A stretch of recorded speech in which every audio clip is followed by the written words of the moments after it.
Danner.com.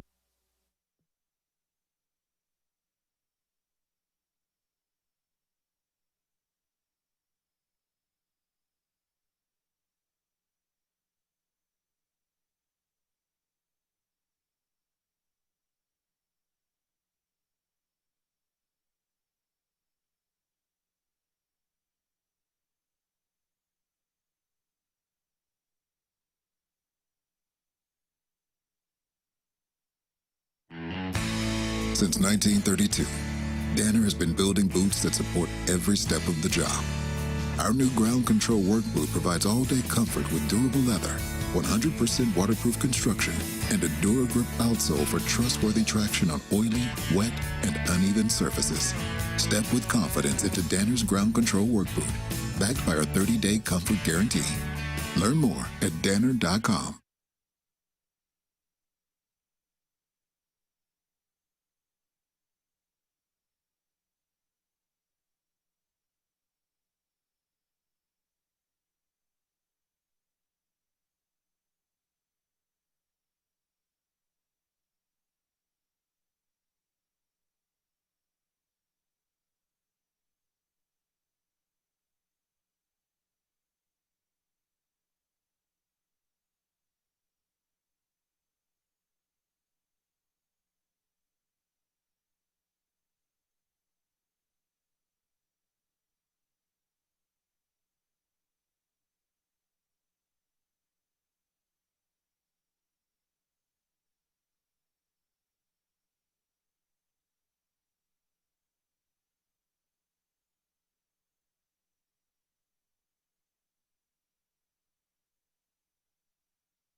Welcome to Trevor's GMT Auto Sales in Florissant and O'Fallon, Missouri. GMT has a huge selection of cars, trucks, SUVs with financing for everyone. We have every price range and every manufacturer. Chevy, Ford, Ram, Lexus, Mercedes, BMW. Trevor's has new vehicles coming in daily with over 500 late model vehicles in stock. Most still under full factory warranty. We also buy cars and RVs for cash. All of our vehicles are fully serviced and inspected. Come visit us today at TrevorsAutomotiveGroup.com.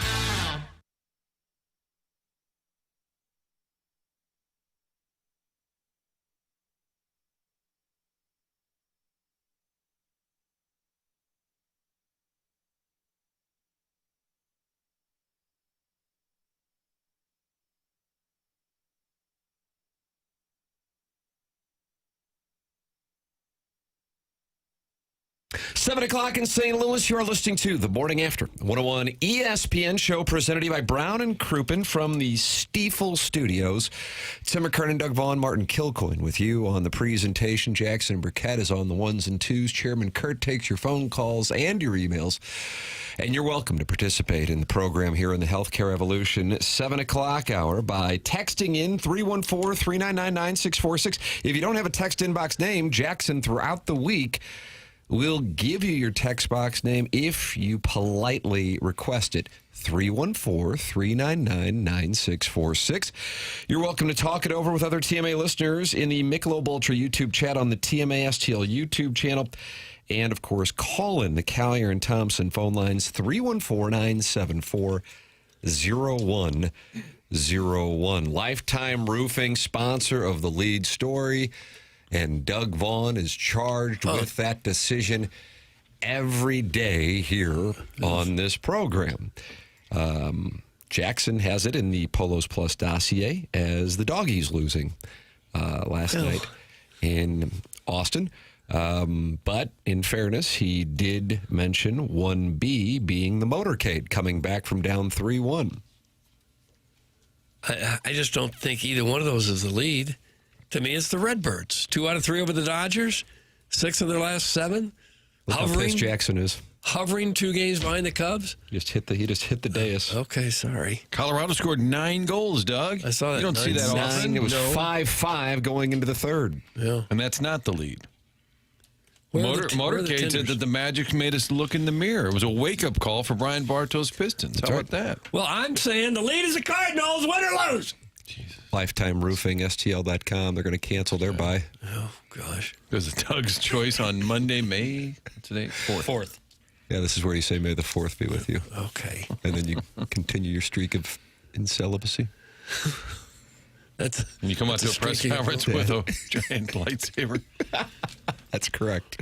All right, Doug thinks Well, the lead, I just Martin, is the think- Cardinals Doug was taking there 2 or 3 Friday to the- and Sunday. Yeah, I His new son. actually think the lead, and maybe this should be handled off air, is my wife was with Doug at the Cardinal game yesterday. Whoa. Yeah, right there in the concession stand. Oh, and Vitale now we're know just about going it? to wave at my where's Vitale for this?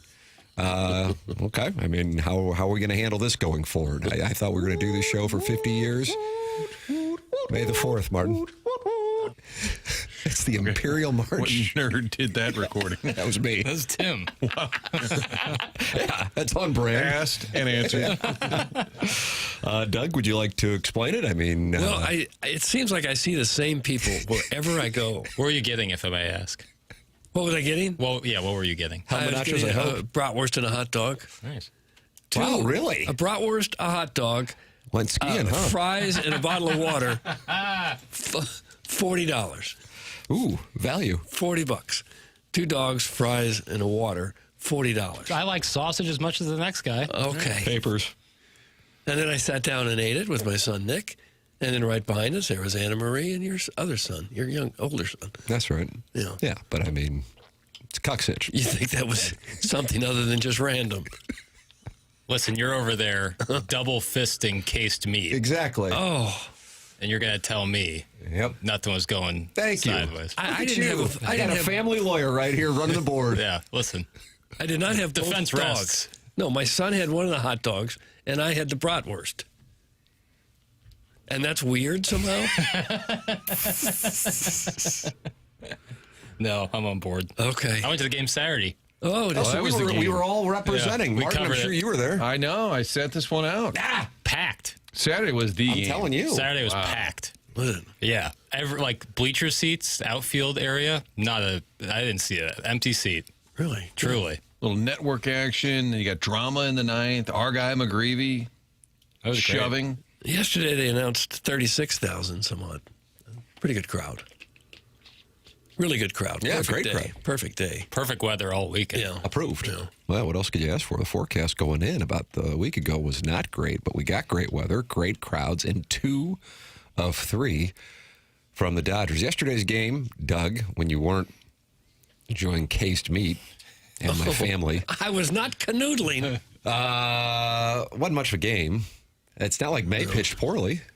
Wind was blowing out. I thought we were going to see some runs, but to the credit of Doug's at Justin Robleski, Yes. another guy that's come out of nowhere to deal for the Dodgers. The Cardinals were kind of shut down, had some hard hit balls early, but were never really able to get things going. And the Dodgers kept them in check without many threats. However, the lead, I do agree, is the Cardinals taking 2 of 3 from the Dodgers after taking all 4 in Pittsburgh. And the Cardinals are coming tra-la. Well, maybe. They held Ohtani hitless all weekend. No, but down. JoJo's strikeout of him on Saturday, place went bananas. Real energy in the building after that. Yeah, he's not hitting the way he did in the last couple of years. He's down to 246. Yeah. Should have had a hit, but J.J. Weatherholt stole it from How him. did you do on that play? Ooh. How about the double plays on Saturday? Yeah, that was awesome.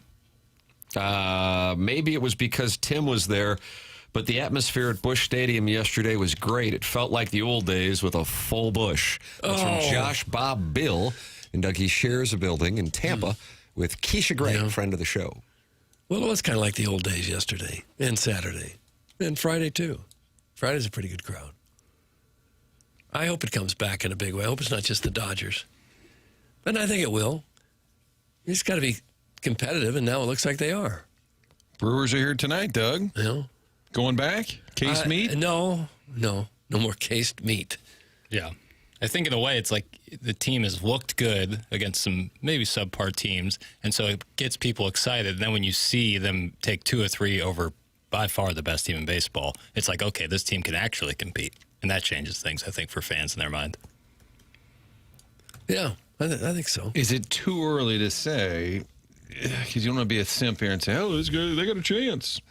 Because you just Who is that an impression of? just gullible fan guy. Got a foam finger. Well, I think this club could contend. And you're like, it's early May. Let's not, I just don't think we can go there yet. But it's exciting that they're playing good ball. It's going to be hard to hang with the Cubs.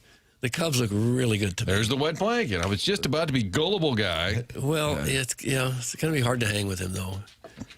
They got a really solid lineup and some really good starting pitchers.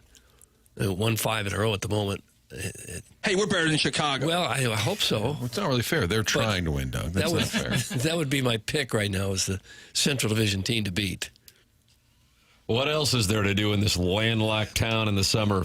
Where's the damn beach? Bah! Doug, that's Sharon and Clayton. Hey. Martin, if you're looking for wet blankets, they're arriving by the dozens. I just wanted to be gullible fan for one segment. Okay, well, you can still contend. Caller Ellen, Look at me, because I this work is, out. this is a female-dominated audience, always has been. Caller Ellen says, the difference to me is that this team never seems out of it. The last few years, as soon as the opposition got the lead, it felt like the game was over. Now it feels like the Cardinals could make a comeback at any time. I love this team. Caller Ellen. How about that? No wet blanket there. No. And I think Jordan Walker's starting to hit again. That because I felt about like that? I felt like that was about to go off the cliff, and all of a sudden, here we go. So did I. I did as well. 4 hits on Friday. Yeah, he hit the ball hard all Home run on weekend. Saturday. Even his outs and his foul balls were hit well. I thought that ball off the bat, I believe it was in the first inning, first pitch, yesterday, was yard work. I thought that was gone, but caught, I think, on the track. But You're right. I mean, that's super encouraging because I also, Martin, thought that might be falling off the cliff. That was right in front of me. I was in the bleachers, of course, because I'm a meat and potatoes guy. What are you trying to say? But I realize if you're choosing between the bleachers, you got left field, right field, always choose left field. Oh, what's the Away from reason? the sun. Right field, you can't see the scoreboard. Yeah. Scoreboard's right behind you. And you're looking into the sun. If it's In a night game, yeah. yeah. It wasn't bad during the day. Right. Did you chant right field sucks? I didn't know. But every time there's an ABS challenge or something on the scoreboard, you can't see it. Well, that is a bad beat. Yeah, you either need the neck of an owl or a rearview mirror on your head. So that's my tip for going to the game. Left field bleachers over the right field bleachers. Papers, that used to be a big thing. Left field would chant the right field sucks. Then right field would chant left field sucks. Bleachers. It was a whole thing. Wow. But it was a little more obvious. Now they just kind of all blend together, wasn't it? Yeah. Friday night in the bleachers, I sat down. The guy right next to me says, "Oh, I'm a listener. My name is Pink Pony Doug." Well, that's really awkward since you're Doug. Yeah. And that was Pink Pony Doug. Pink Pony Doug. Yeah. Was she beautiful? It was a fella. I don't It was a understand. gentleman. Gentleman. Chairman Kurt is in the Michelob Ultra YouTube chat, and he points out, with his Navy cap avatar, Cards only have to play .392 ball from here on out for the over on win total to cash. If you didn't trail Tim, that's on you. That's from Chairman Kurt Doug bit of a lemming in the play. Michelob Ultra YouTube chat. Okay. Chairman Steve, I know, did trail me. And I'm sure millions of other St. Louisans did as well. I'm in on it. Are you really? Yeah. Oh, God I bless. got a little taste on They need another 50 wins to beat that.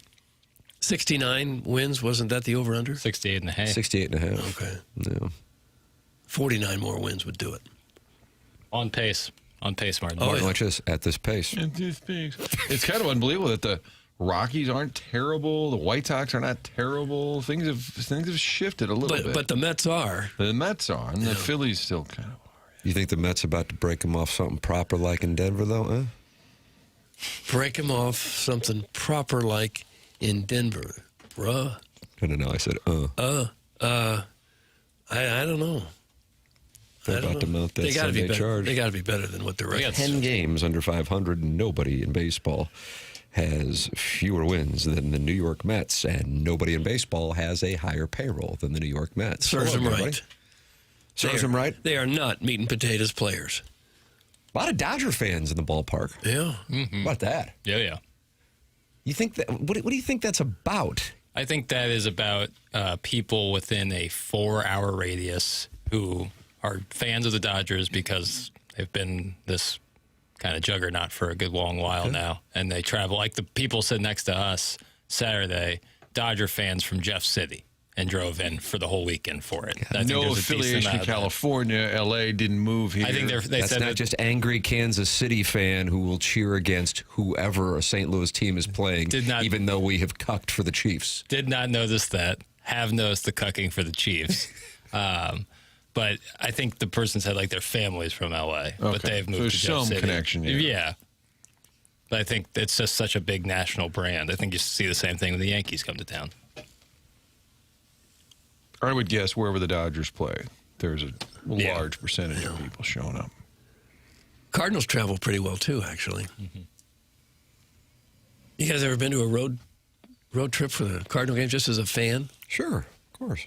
I never really have, I guess. Well, maybe once. I went to Chicago once. Let's see. Years ago. Yeah, Wrigley for sure. Yeah, my bachelor party. Yeah. Rooftop. Nationals. Went to D.C. Went to that RFK. Same. Really? So did I. I want to say I've seen that. That was like the oldest, Cards, that was like the Dodgers, strangest baseball stadium I've ever been inside of. It was giant. I went to Old Shea beat-up Stadium football. as a fan. Yeah. Rich Gould said it reminded him of a toilet bowl. Oh. I've also been to Shea Stadium. Not great. Beautiful. Aesthetically pleasing. Caught a foul ball from David Wright. Did you really? Mm-hmm. Barehanded, line drive? Hit off my cousin's arm and I stole it. Hey, when's a win? Yeah. He took the shot and you She got did. Oh, you let it hit your female cousin. Did you duck? And then you Did picked you it hide up. behind her? Now I'm starting to picture this. Foul ball is coming. And you hop behind your female cousin. Hits her. Yeah. She winces in pain. You grab the I ball. still caught off it never hit the ground, but yeah, it hit her in the arm. It was heads up. David Wright's You up. offer her the ball? No. Kidding me? No. It was mine. I was taking it back home to the Midwest. That was a win for us. Oh, My wife is from Los Angeles, Fuller Seminary, then Pepperdine. Church girls are crazy freaks. Doug, that's from the recovering alcoholic from Belleville and Webster Groves. That Pepperdine, we all could have gone there. yeah. Chose to stay in the Midwest. Right Pretty there sweet. in Malibu. Yeah, just overlooking the ocean. Yeah, but they don't have a great journalism school. It's a little hilly. You got to be ready to walk some hills. That's why I chose Mizzou. All of the Flat. landscape. of Pretty much Columbia. flat. Many are gathered already in that Michelob Ultra YouTube chat. Talk it over. Subscribe to the channel. 6,840 have. And that's where you will find us from 7 to 11. Then we'll be on with After the Morning After, Mondays through Thursdays. That show's still on? We made it a week. I thought they were going to cancel us. But we'll go into week 2 starting at 11 o'clock today with the great Ken Iggy Strode. That is from 11 to noon, and that's in the TMA podcast feed as well, so subscribe to the TMA podcast. Here on our Polos Plus dossier, we'll have the Design Air Heating and Cooling email of the day coming your way at 9:45. Email in the morning after at InsideSTL.com. That is the Design Air Heating and Cooling email of the day. Design Air is online at DesignAirService.com, and you can sign up for their service plan right now at DesignAirService.com. Do what Martin, Doug, and myself have done. Become clients of Design Air. And with that service plan, it's now out of sight, out of mind, because Design Air contacts you to come over and tune up the air conditioning for the warm weather months. And then when the fall arrives, they come over to make sure your furnace is ready to go for the cold weather months. And now you have peace of mind with the great Seth Goldcamp and his team at Design Air Heating and Cooling, online at DesignAirService.com. The program is called TMA. It's presented to you by Brown and Crouppen, live from the Stiefel Studios on 101 ESPN. The American Hockey League Calder Cup playoffs can be heard exclusively on 101 ESPN. Tune in tomorrow for Game 3 of the Atlantic Division semifinals between the Springfield Thunderbirds and the Providence Bruins. Puck drops at 6:05 p.m. on your home of the Blues, 101 ESPN.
DraftKings at Casino Queen is getting social.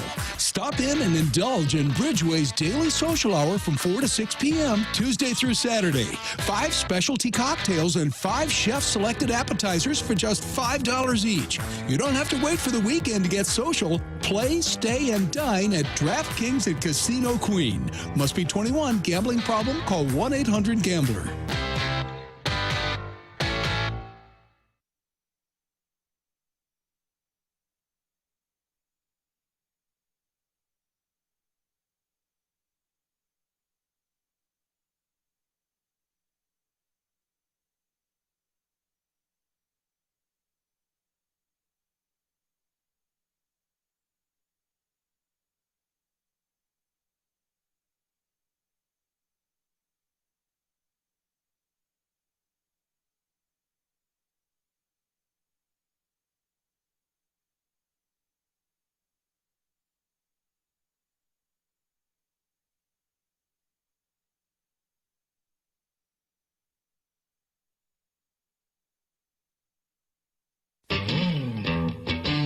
Hey, this is Eddie from the world-famous Fast Eddie's Bon Air in Alton, Illinois. I wanted to reach out and say Happy Mother's Day to all of our favorite mothers. Nothing better than seeing folks bring their mother in to Fast Eddie. I mean, what a compliment. Just think, it's such a great place that your mother loves it too. I mean, what other bar, tavern, saloon, gin joint can you take your mom that she's always asking you to take her right back? Heck, it's that kind of place. It's truly for everyone. Boy, is it fun, fun, fun. Everyone loves the live music, coldest beer in town, delicious eats like those succulent peel and eat shrimp, the world-famous Fast Eddie burger. Don't ever forget the Big Elwood on a stick. Oh, yummy, yummy, yummy. It's Mom's Day, but every day it's everyone's day at Fast Eddie's Bon Air. So if you're 21 and in the mood, and you know your mom is, come on over to Fast Eddie's Bon Air in Alton, Illinois. Man, bring your mom.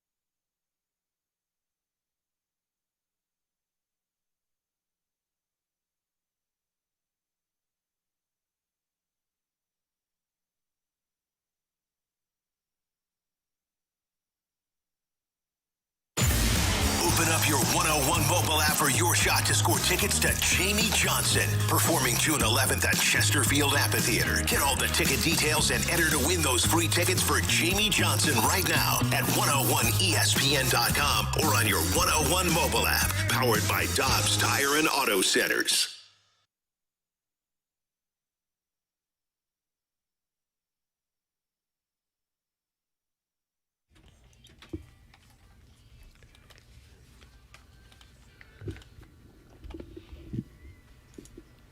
The Ning.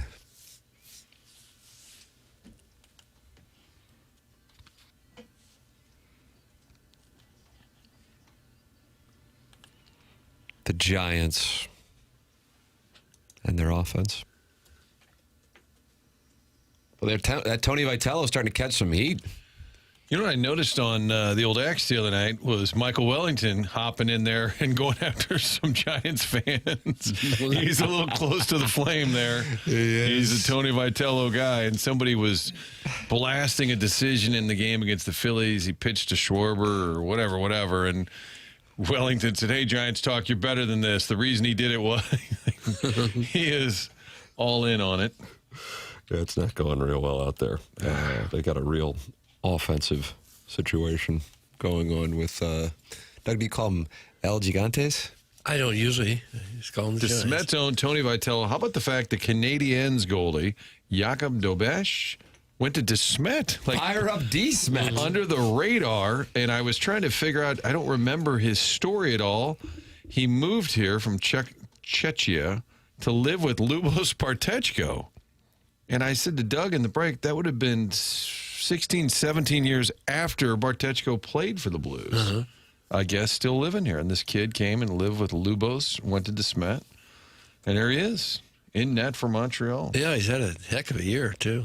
And the Canadiens advanced last night by beating the Lightning. Did you see the statistic that stands out from that game? Yes. Montreal had 9 shots on goal. 9 shots on goal, 2 of which got through, and that will send you to the Eastern Conference semifinals. How do you do? Well, I'm fine, but they're upset in Tampa. Well, they Game had a 7 pretty at good run. home. Yeah. Martin Saint-Lévy, head coach of L'Habitant, the video in the locker room following the game, a tribute to Margot Robbie's Wolf of Wall Street. Doug, take a listen. Okay, I'd like to. We're not leaving!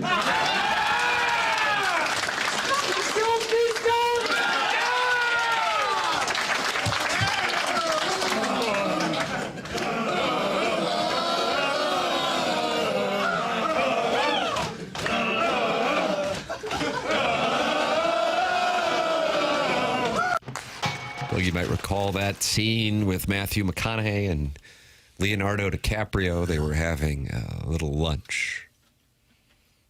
I didn't really recall the scene, Jeez. but it must have been a I guarantee it's been talked about on Movie Boy.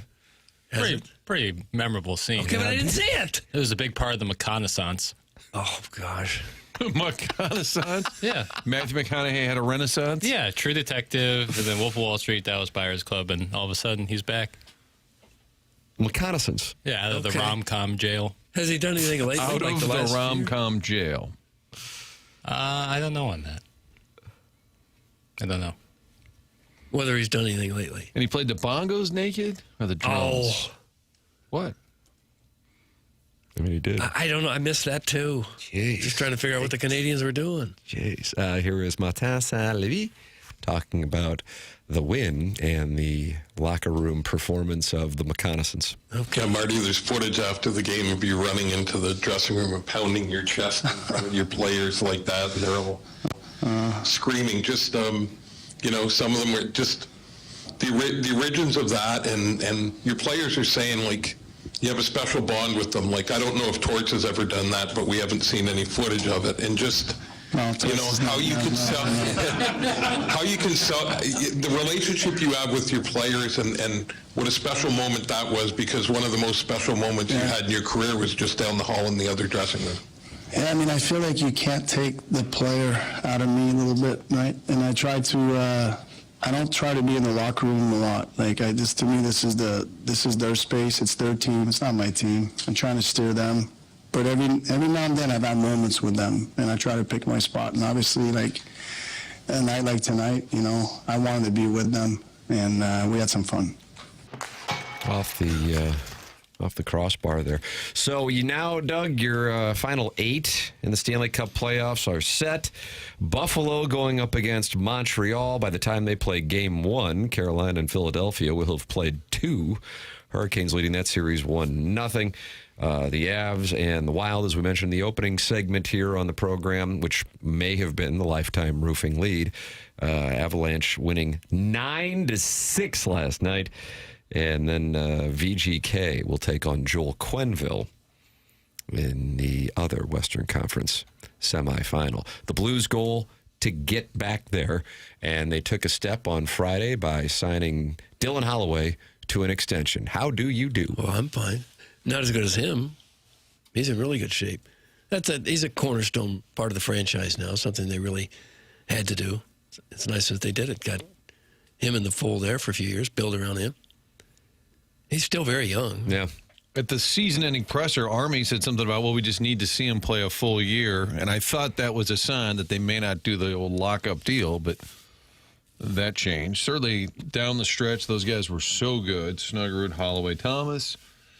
You got the sense from both Montgomery and Armstrong they weren't quite sure how to read it, but I don't think you can look at that and say we can do better than that trio as a top line. I think that's another reason, like Thomas meshing with Holloway, meshing with Snuggerud. Another reason 18 is got to be back. Holloway scored 22 goals this year, and he missed about 20 games. So figure he's at that pace. At this pace, he has scored in the high 20s. He's a good, solid player. He's a guy that you're going to want on your side for the next 5 years or so. Yeah, the Oilers got him. Oilers have to be thinking, what did we do here? They're monkeying around with the money, and the other player, they just got squeezed there, and all of a sudden Doug Armstrong just sniped him and said, we'll take Broberg, and we'll take Holloway, and you won't build a match. Wow, Martin, they are not happy in Edmonton. Leon Draisaitl was super blunt after McDavid said that the organization took a step backward this year. Here is Leon Draisaitl regarding the Oilers missing the opportunity with McDavid. In what world do you have the best player in the world on your team and you're not looking to win? Or you're like, and I know we're looking to win, but we need to be better. We have to be better. There's no way around it. We have to improve. And,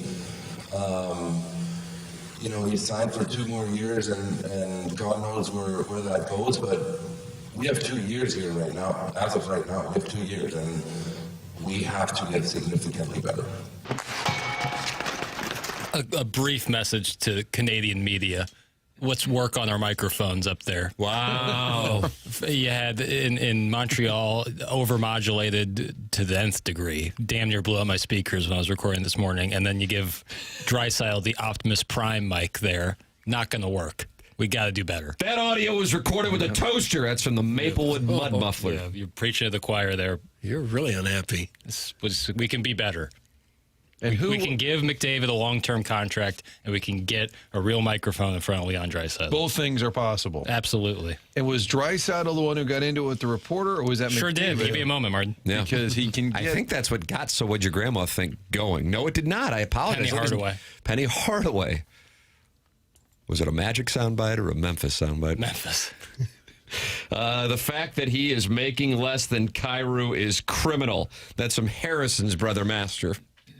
Draisaitl's making less than Kyrou? Is that who they're talking about, or Holloway? I would imagine he's talking about Holloway. Okay. Draisaitl. Would you like to expand on that? No. You can do that. You know everything. Why are you so pissy, Leon? Why are you so pissy? I'm not. I'm just answering your... Yeah, you are. Whenever I ask you a question. I gave you an answer. Not very good one. I would like to know the nature of their relationship moving forward.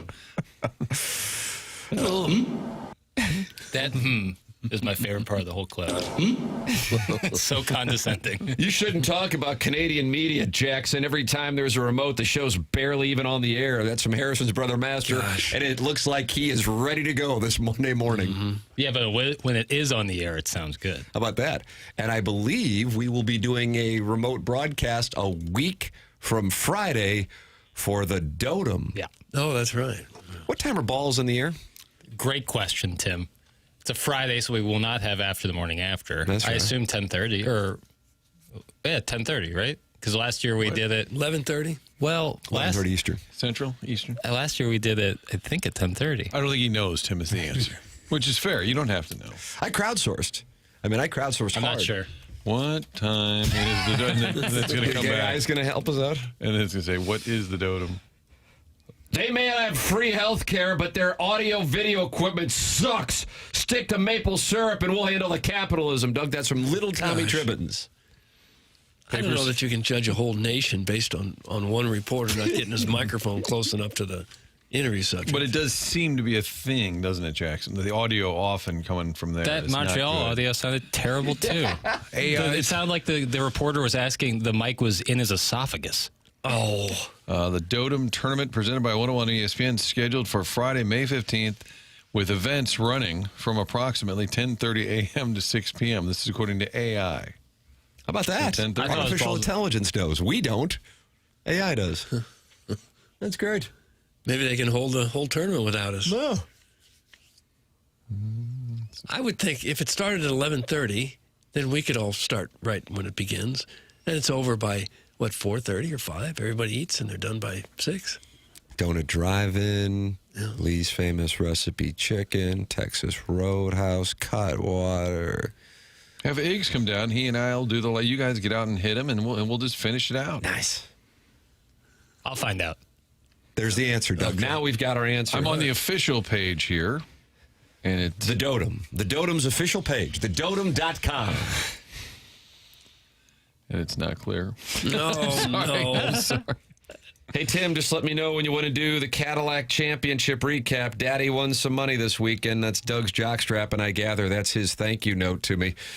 Doug, that is 3 straight winners on the spread zone for the first time ever. The spread zone's turning a profit. Oh, sure, we gave you Matthew Fitzpatrick at the Heritage. We gave you the Fitzpatrick brothers at the Zurich, and we gave you Cam Young this weekend for a sweat-free victory at Doral. Why, he tamed the Blue Monster, and it didn't matter that Scotty Scheffler finished in the penultimate position for his 3rd straight tournament. Have you ever seen anything like it for Scheffler? Well, probably not.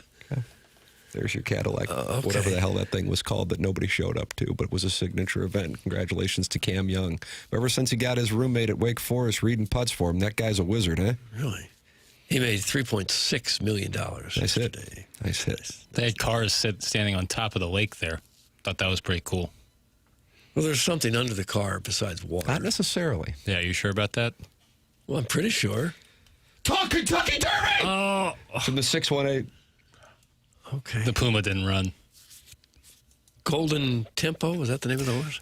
Came from dead last place to win it? Yeah, that actually, I was watching. That was something else. And you could see the charge coming, Doug. Out on the outside. How do you do? First female trainer to ever win the Derby. It was fun. I watch horse racing for about 5 minutes every May, and that's about it. Yeah. Then I watch the Preakness. If the Derby winner's running, if they're not, then I'm not much interested in. I love the NBC panel. They go from, horse racing guy, horse racing gal, and then it's Eddie Olczyk with his thoughts, because he's a huge horse racing fan, part of the NBC family. I also enjoy when the reporters on horseback have to do interviews. Yeah. They don't teach you that. That's not a classically trained skill. Did you ever have to cover the Derby? Cover the Derby? No. What's the weirdest sporting event you've ever covered? I think I've said this. It was the Fox vehicle where Spanky Spangler and Robbie Kinnear were jumping over cars in Vegas. It was going to air. Joe Buck did the play-by-play, and it was airing on Fox, and we went out to cover it. Nice. Guy on a motorcycle jumping over some cars. Again, not classically trained for this. No, certainly not. But a free trip to Vegas. I suppose you would need your doctorate in journalism to be able to conduct interviews on horseback. That's correct. That is correct. That's not just a just getting a bachelor's. degree. It's No. not going to get you home. Mr. Licks has still not issued a statement regarding live golf. Doug, and you've described his silence as deafening. I haven't really. But he says Jackson's generation thinks Chalamet is their generation's DiCaprio. And I find that laughable and absolutely embarrassing because Chalamet doesn't hold a candle to Leo. Try again. That's from Mr. Licks. Wow. The mental gymnastics is incredible there. Building upon a false premise, I believe. What that would be. Seems like a lot of work to avoid the live topic. Yeah, it does. It seems like he could just, the elephant sits, idly in this room and he could take care of it, but he refuses. I think I saw online that a dollar trifecta paid $11,000. Some dum-dum like Sharon and Clayton blindly put $10 on 3, quote, cute names and went home with $110,000. That's from Beer Cats. Sharon and Clayton, the target of Beer Cats. Swipe better out of nowhere. Yep, that's exactly right. 100 on the Chalamet take. He's not even cute. Leo rules. That's Sharon and Clayton. What the hell's going on?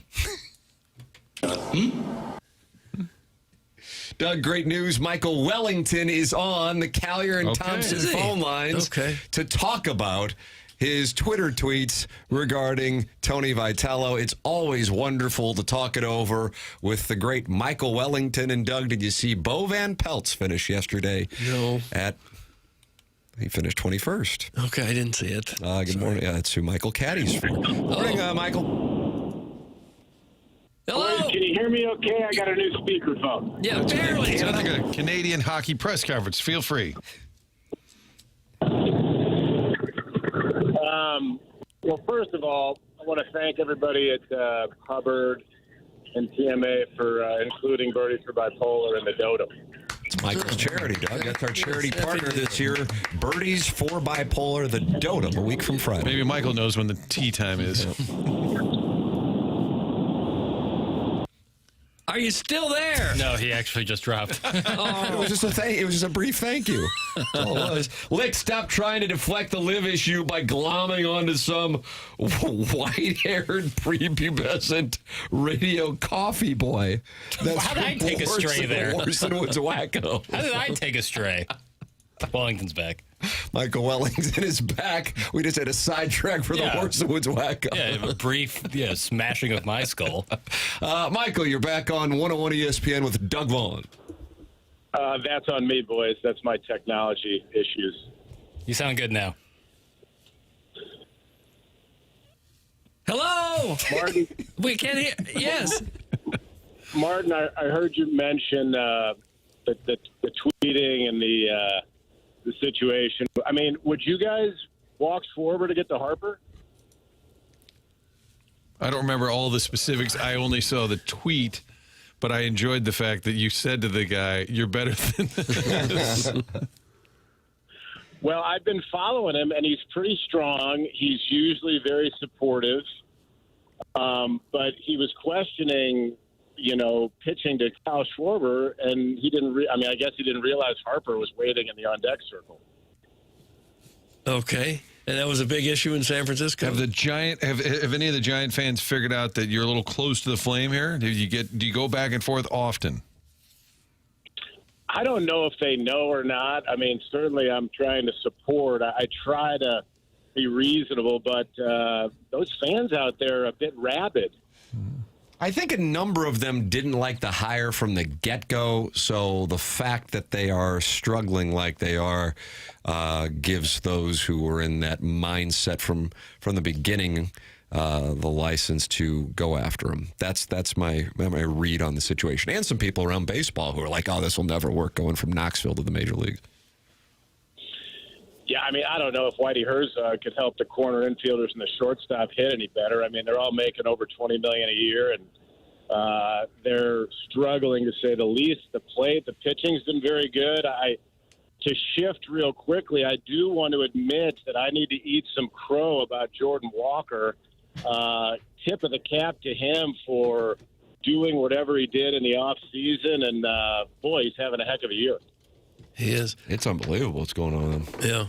But, boy, you're right about the Giants struggling. Willie Adames had a big year last year. He's hitting $195. Rafael Devers, usually an all-star caliber player. He's done nothing. I saw you picked him up on the waiver wire after the Plowhawk dropped him for Jake Irvin. He's got to get better. Harrison Bader's hitting 115 in San Francisco. What's happening with the bats?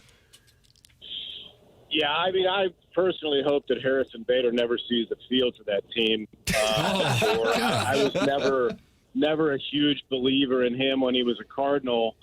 And yeah, I mean, it's kind of a gong show with the hitting. Devers, the first baseman, is I think he might statistically be the worst hitter in baseball for guys that start games or they play a lot of games.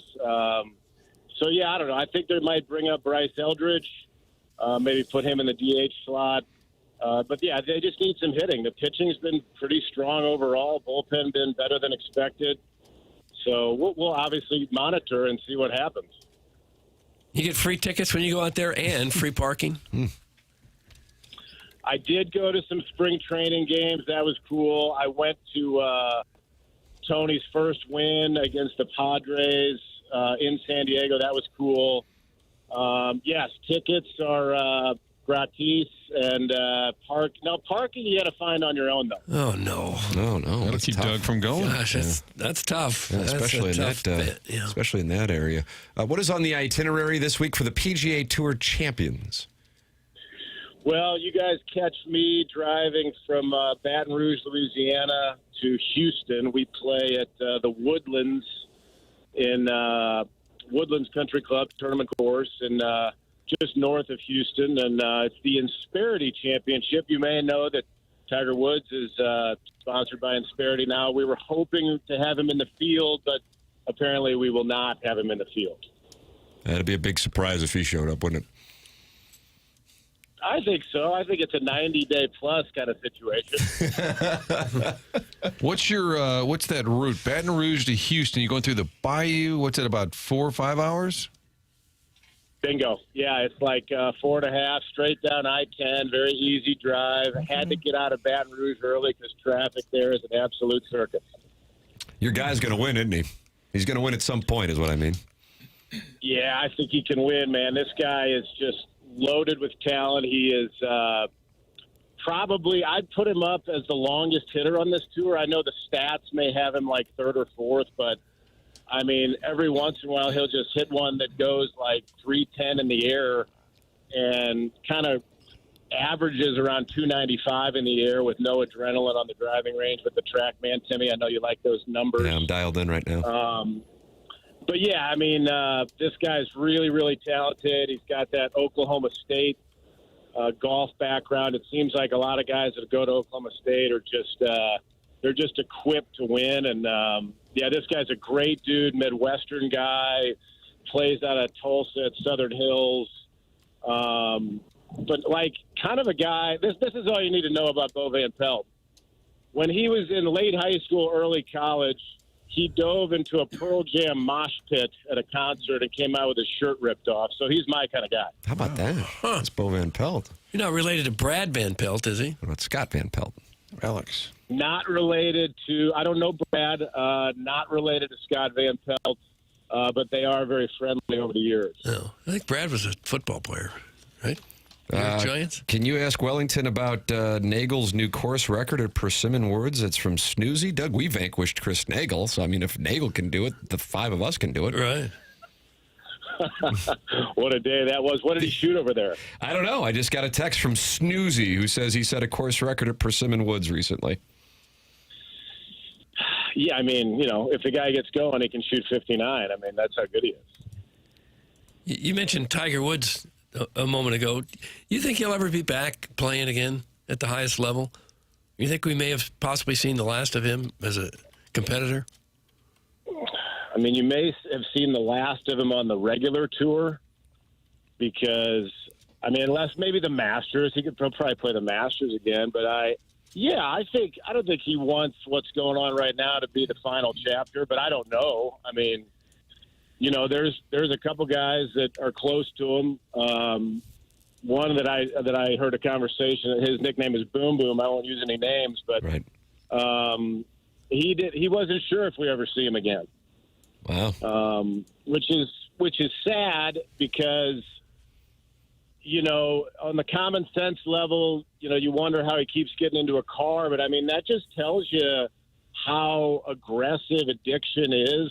You know, when you get down to it, I mean, nobody's immune to it if it gets you hooked. And I just hope he can clean it up and somehow piece together that body and come back out and play in the Masters again. It'd be really cool. And then if he can come out here and, you know, see some of these old guys that he used to play with, I think that'd be good for him. But, you know, he's a unique cat, and it's going to be wild to think that maybe we won't see him again. I'm not really sure. Maybe we'll see him at the Stiefel here in St. Louis, Doug. Or at the Dotem. Or at the Dotem. It'd be wonderful if he showed up at the Dotem. If we only knew what time the tee-off was, then Tiger would show up. Fly back in from Switzerland. Michael, always wonderful to hear from you. Thank you so much for calling in, and good luck to you and Bo Van Pelt this week at the Woodlands. Boys, thanks for helping me stay awake on this drive, and have a great week. Right back at you, brother. That's Michael Wellington, Doug, occasional co-host here on The Morning After, and caddy for Bo Van Pelt, caddied in the U.S. Open with Chris Nagel, who, according to Snoozy, set the course record at Persimmon Woods recently. I've got a text out to confirm 63. that. 63. Oh, 63. 63 is what Snoozy is saying. And Chris Nagel, I would imagine, wants a rematch with us.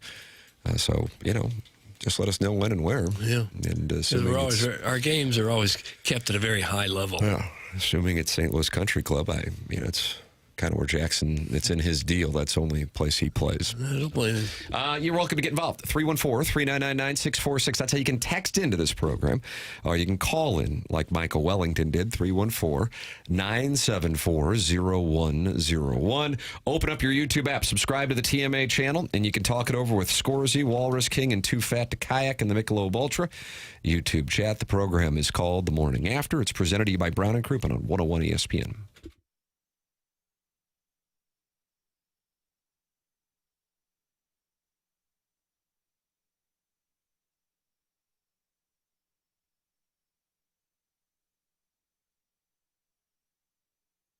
A happy place comes in many colors.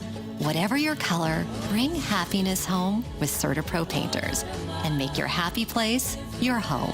CertaPro Painters, that's painting happy. During our spring sales event, get 10% off any home painting project, $2,500 or more. When you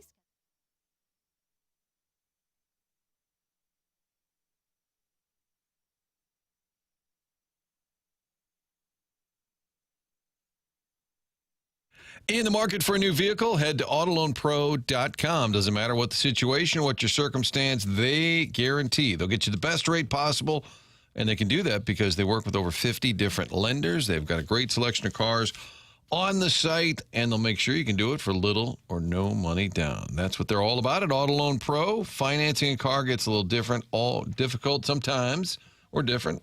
All you need to know is to choose the pro. That's Auto Loan Pro.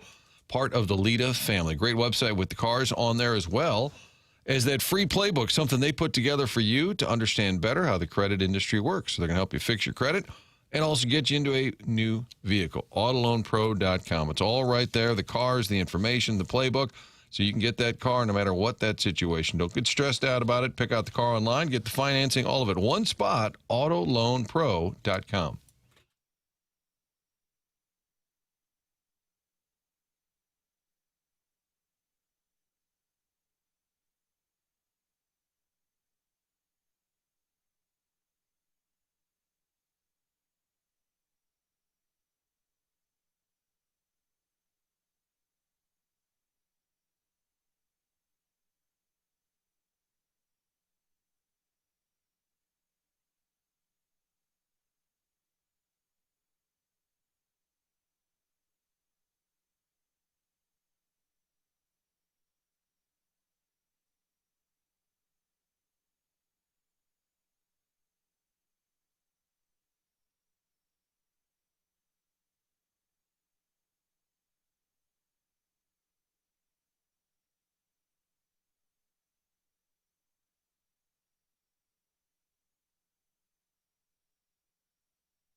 This is Jackson with the Sports Center update brought to you by Saliga Heating and Cooling. Got some NBA playoff action right here on 101 ESPN tonight. Knicks and 76ers, Game 1. Pre-game at 6:30, tip-off at 7. That was another Sports Center update brought to you by Saliga Heating and Cooling, a Daikin heating and air conditioning dealer.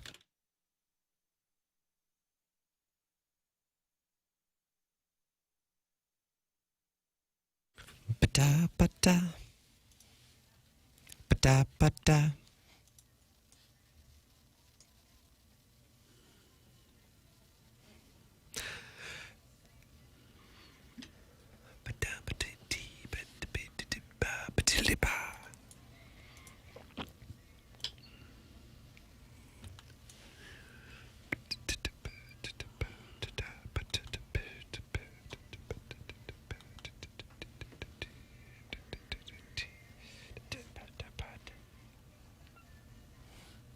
A jazz flute.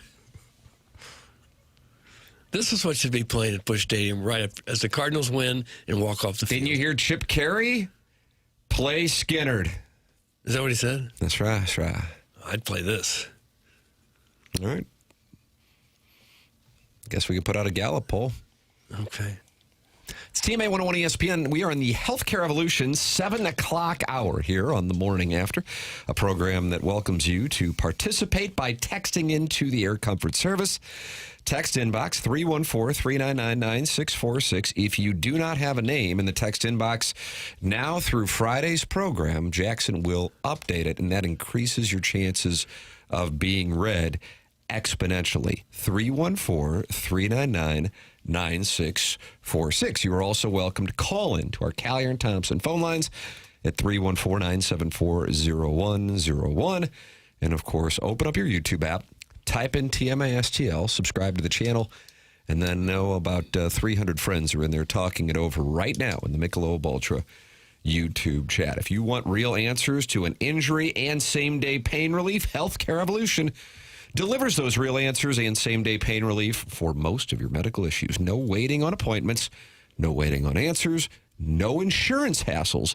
Healthcare Evolution will give you real answers and same-day pain relief on the spot. Get rid of those nagging injuries. Now that the weather has warmed up, you want to be outside and enjoying yourself with friends and family, go to healthcare-evolution.com. Are you trying to avoid surgery? Healthcare Evolution is an option before going to surgery. And for the month of May only, TMA listeners get a 10% discount on any knee issues. If you have knee pain from sore tendons like jumper's knee, pain inside the knee, worn out knee joints from arthritis, or torn knee cartilage, Healthcare Evolution can get you back in the game. In simpler terms, if your knee hurts, swells, or is hard to move, see who I see for my medical issues with my shoulder, Healthcare Evolution.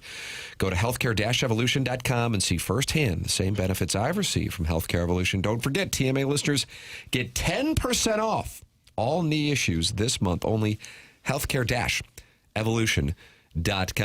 The Cardinals with big crowds this weekend and 2 wins against the defending world champion Los Angeles Dodgers. The crowd, a topic with a variety of Cardinals, including the manager, and Ali Marmol talking about his appreciation for the fans coming back. One, I appreciate it. The players appreciate it. Because they feed off of that, and it was a really, really good environment. And we said it before, man, you can't just ask them to come out. You have to play a certain way where you earn it. You earn them coming back into the stadium, and I think our style of play has been consistent.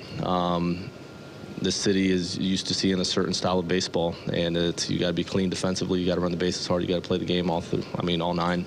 I feel like our young dudes are doing exactly that. So I'm proud of our group for the way they're going about it, and I appreciate people showing up the way they have over the last couple homestands. It's been a lot of fun. By Snack, 36,000 yesterday at the ball yard. That's nice. I think it's as simple as you just have to win. We've seen Cardinal teams that ran and hit and run and bunt and stole bases. We saw them excite the fan base, and we saw Cardinal teams that relied on the home runs, and we saw one rely on a superstar player here. If you just win, they'll be there. I'm not sure the style of play makes that big a difference.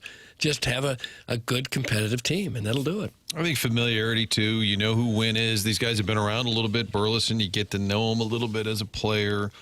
Walker, you've been waiting for this to happen. I mean, that again, that can't be overstated, him getting off to this kind of start. But I think they kind of know the core, and then they've heard a lot about Weatherholt. It's like a Cardinal. It's not a bunch of pieces just got thrown together randomly. I think at this point you kind of know the group a little bit, and just winning against teams like the Dodgers gives you hope. Although I think was it one of the years they were really bad, the last couple of years, didn't they sweep the Dodgers? They had a winning record against LA, so maybe it's not always a barometer.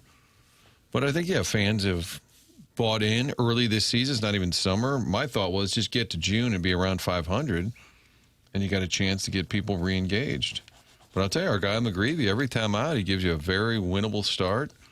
And he wasn't even happy with his performance that night. Saw him with Rosenthal. I was like, it was okay. Yeah, here is McGreevy talking it over with Ken Rosenthal following his start. I just saw you shake your head. We don't have it. Oh, I thought I saw it in the I apologize. I thought, baby. Scramble. I thought I saw Ken Rosenthal and McGreevy. I apologize. Oh, Ali Marmol speaking with Ken. I got McGreevy. Okay, right here you go. Right. Ken Rosenthal has McGreevy. Thanks, Daryl. Michael, 6 scoreless innings. What did you think? I thought it was okay. I mean, I'm grateful to put the team in a good position to win right there, six shutty. But, from the get-go, my body just felt kind of okay, and I know I had to fight through some things. And when I feel like that, waking up feeling a little slow, body doesn't feel all that right, I would just chop it down to, hey, you have one job, it's just to execute pitches. Your defense behind you turned 4 double plays. You started one of them. What is it like for you as a pitcher, Michael, with a defense like that on the field?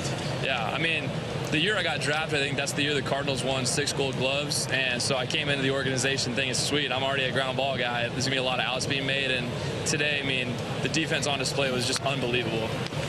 On the mound, you're talking to yourself. What are you saying? Sorry, what? On the mound, you're talking to yourself. We can see you talking to yourself. What are you saying?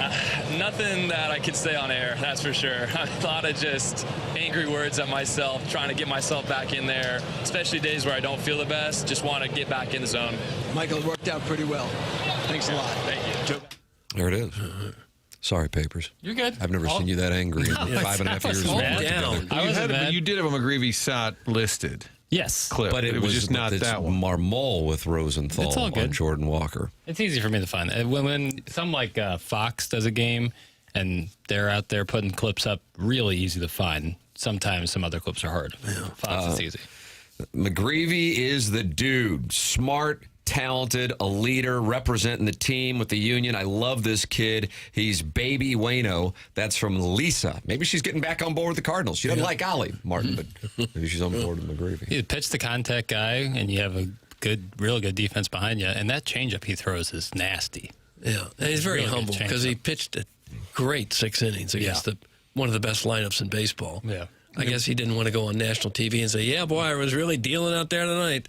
He's very humble, but he was dealing out there. What about falling behind Ohtani 3-0, and then he comes back and then gets him with the swinging strike on the changeup at the knees? Yeah. How do you do? Well, I'm fine. And they darn near blew that game in the 9th. Yeah, that was rough. Jeez, you see that? But Mason went and booted it. Yeah, it was one after the next. Little squivers and a ball Weatherholt almost caught, a line drive almost caught. Yeah. They came one more hit away from, oh, my God, how did that get away? But survived it. McGreevy has the composure and makeup to be a star. Some athletes just have the it factor. That's from the Hoosier Trojan Horse. Guys, if you read his lips, he was saying to himself that Tim is great. That's from Eric in the Central West End. That's the first I've heard of that. No, he didn't say that. He could have been able to weave in a little TMA during that interview with Rosenthal. Would have been nice. Would have been the right thing to do. He did tell us on this show that he hated the Dodgers. Yeah, he's a San Diego guy. And then he's going to start Thursday night against the Padres out there. Good for him. What a 1-2 for him. Dodgers, the team he grew up hating, beats them at home. And the Padres, his team, now he's going to be facing them Thursday night. Is he the ace now? Would you say he's a Cardinal ace? You started a playoff series and you could pick anybody to start the first game. Would he be the guy? I think he probably would be. If the playoffs were tomorrow, I would pick McGreevy to start the first I think game. so. Yeah. You go McGreevy, May, and then what? And Livator, I guess. Yeah. Palante's pitched well. Yeah, I know that's not a popular take. I love everything about McGreevy except he will not listen to me on this marriage thing. At least go through the road season twice before engagement. Jesus. It's from Chairman Steve. Doug, he's over in Des Moines, and Wedding Tackle doesn't like that he lists that he's from Des Moines, and they're now at war over that. So he's saying spend 2 years on the road not being married or engaged or anything else. Huh. Well, we'll address it the next time he calls in. We'll address it. Yeah. I feel like Wednesday's live because that's a day game, and they're traveling out that night. Pitch is Thursday. And you're going to ask the question, will you drop your fiance? What you do, Doug, is you couch and say, hey, I don't want to ask you this, and I would never bring this up, but we're getting a lot of text about it. Okay. And then when he says, well, what's a lot of text? Well, this one guy. Yeah, Chairman Steve, Des Moines. I was at the game on Saturday night. It was awesome. Fans were engaged. Fans were loud. Stuck around to see the last out. That's from Waterboy. It was a pony. It was packed. Mm-hmm. It's amazing. I mean, I've been to 3 games already this year with my family, and it's amazing to see the progression crowd-wise from what was the second game of the year, a beautiful Saturday afternoon against the Rays, to last weekend against the Mariners. I was there for that Saturday game, and then yesterday. It's something else. People want to be back on board. And I get it. I do agree that overall, you win, people show up. But I don't know how many messages, whether it be emails for QFTA, texts into this show, DMs, texts with friends in group chats, people like the team. And so, yeah, I mean, last year, I don't know how many people were even aware of it, but the team was, 9 games over 500 at one point in late May-ish.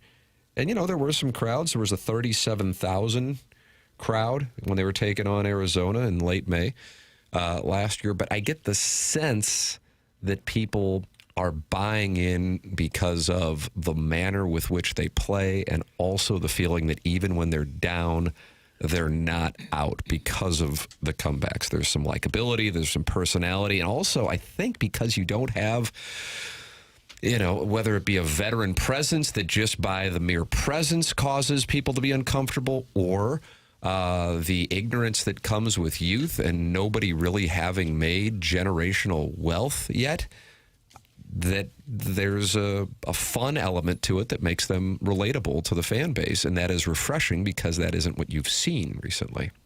I think that contributes. Do you think it just had gotten stale? It felt stale. And now it feels fresh. Yeah. Yeah. They're easy to root for. Jordan Walker's almost to the point where you have to stop what you're doing to watch him bat. If you're at home or something, you got the TV on in the background. At least I am. Yeah, and you noticed yesterday that the crowd, the applause each time he's announced. Yeah. He's got that cachet now, which is also a monster development that was not around on opening day, and it really wasn't around until things got going in the second week of the season. Yeah, he's hitting 6th or 7th to start the season. I'm not sure I've ever seen a shortstop throw the ball any harder than Mason Wynn. I agree. It's not really a tiny thing, because that's one of the reasons why they got that double play on Saturday night. Yeah. But how many people are monitoring the arm strength of a shortstop with their velocity? But my God, is that something to behold? He's got to be throwing at 100 miles an hour. Mm-hmm. And they had 3 or 4 double plays again yesterday, too. Yeah. And a lot of that is him making the turn there. When you think they've got no chance on a double play at that, well, maybe they do, the way he throws the ball. Chairman Steve is St. Louis's version of George Costanza. That's from the Lone Ranger sidekick. What does that mean? I don't see that at all. What does it mean? George Costanza, famously single. Chairman Steve, married with children. And grandchildren. Gainfully employed. Tim, I'm back because Bowtie is gone. This team is fun to watch. That's from the 314. Right above it, Gary Pinkel's cell phone etiquette. I think the Mo resentment is real, too. People just wouldn't support this team with him around. So we didn't even bring up John Mozeliak, but back-to-back text referenced him. Now, you think that Mozeliak looks at the team and says, this is great. We're finally putting it together. Or he looks at it and says, oh, boy, they waited until I was gone to catch fire. How do you think he would look and if at I it? were him, I wonder how much He still lives here, so you're very aware, I'm sure, of how they're doing. But how often do you watch? And I guess you could argue, well, I was here when we traded for O'Brien. I was here when we drafted Walker. But this is still largely the team that he built outside of Dustin May, I guess. Everyone Back else, it up a bit. Everybody else Don't really care. All right. Everybody else who plays was acquired really by Mozeliak. You know, one of the things that I think is important with regard to that conversation, because I saw Brandon Kiley asking that question over the weekend, regard to credit for where things are. And listen, I hope that they wind up being a great team. It would really surprise me if they're a great team. That's different than a good or a team that's hovering around 80 wins. Is how much credit do you give to John Mozeliak? And I think with regard to the conversation, one thing that's important when we have this is I'm talking about, I think others feel this way too, but that it's fun to watch a young team that has a belief and doesn't stop and is not content. And you can't argue, or you can't ignore, I suppose, when people have an absurd amount of money that some get satisfied. I remember Tony La Russa specifically called out Fernando Tatis on that years and years ago after he signed an extension, and the following year after that they traded him to Montreal because they saw he was good and he was done working. These guys don't have that. I suppose May does, but not many do on the team. Mozeliak was trying to trade Contreras, Gray, and Arenado. They just wouldn't go. Now, you can also say, well, he's the one who gave them those deals that then precluded him from trading them. But just from the purpose of what the intent was, he was trying to trade those guys, and therefore the page could have been turned a year earlier, and I think the Cardinals would have enjoyed it had that happened, but those guys did not want to go, or in the case of Arenado, did and then decided against it after the Tucker trade. But that is a portion of the conversation that I think is important to include when we're talking about the context of it with Mozeliak. Yeah, I think the Arenado nixing the Houston deal was a huge domino that didn't fall, and then they were really stuck. Now, you still would have had Gray and Contreras. Would they have been willing to move at the deadline? I don't know, but the Arenado piece was something they were really focused on. I mean, I think he even said that's our first priority, our second priority, our third priority. Both sides kind of wanted it, and when he nixed that deal, I really think in hindsight, he would take it in a heartbeat because I think he thought he was going to have a better offer. Didn't happen. Nonetheless, the whole point of it being fresh, I think Heim's messaging has been good. People have appreciated every time he talks and tries to be as candid as he can be. And then some of the younger guys are simply just doing better. And maybe that's something internal, too. Maybe there's, granted, your coaching is largely the same. They've tweaked some of the assistants here and there. Lower in the system, they've got a lot of new coaches, but here you still have the same staff. So you would wonder, how did Walker get unlocked if this continues? What changed for him? What did they do internally that maybe, is that something Heim's team came in and figured out? That's what I would love to know. Mm-hmm. I'm looking to see here what kind of year Arenado's having. 5 homers, 17 RBIs, hitting .275. He went off last week. He had one really hot stretch, I think. Started terrible. Gray should be coming off the IL in Boston. Contreras is one of their better hitters for a team that is the source of great consternation up in New England. Yeah. Last place in the American League East. So those guys have performed a little bit better in their new spots than they have here. Can't count Gray. Suck it, Doug. Okay, sorry, baseball. I wonder how many fans feel like they were born into success as Cardinal fans, and now with the reset, feel like they have the opportunity to witness their own version of success. Doug, that's from the 210 texter. Born into success. Born into success. Jackson, for example. Yeah. Who started on third base and thinks he hit a triple. Horton Watkins. Okay. Man. Horton Watkins. Is this right here? This is the triple. A guy running a board on Sports Talk Radio wearing the WNBA's Valkyries I woke hat. up an hour before the sun rose, and this is the triple. That's right. This is it, Doug. This is what everybody at Burroughs, MICDS, and Horton Watkins wants, and he got it. Snooty elitist. When you're driving in at 4 a.m., do you quote that Harbaugh dad? Who's got it better than this guy? Huh? Yep. This is the triple. I think the segment will be called, so this is the triple. Hey, guys, what was the crowd like at the ball game this weekend? Were the fans in the stands clapping their hands? Thanks. That's from Big Tuft. Yes. Fans in the stands clapping their hands. Nice. Okay. Yes, they were.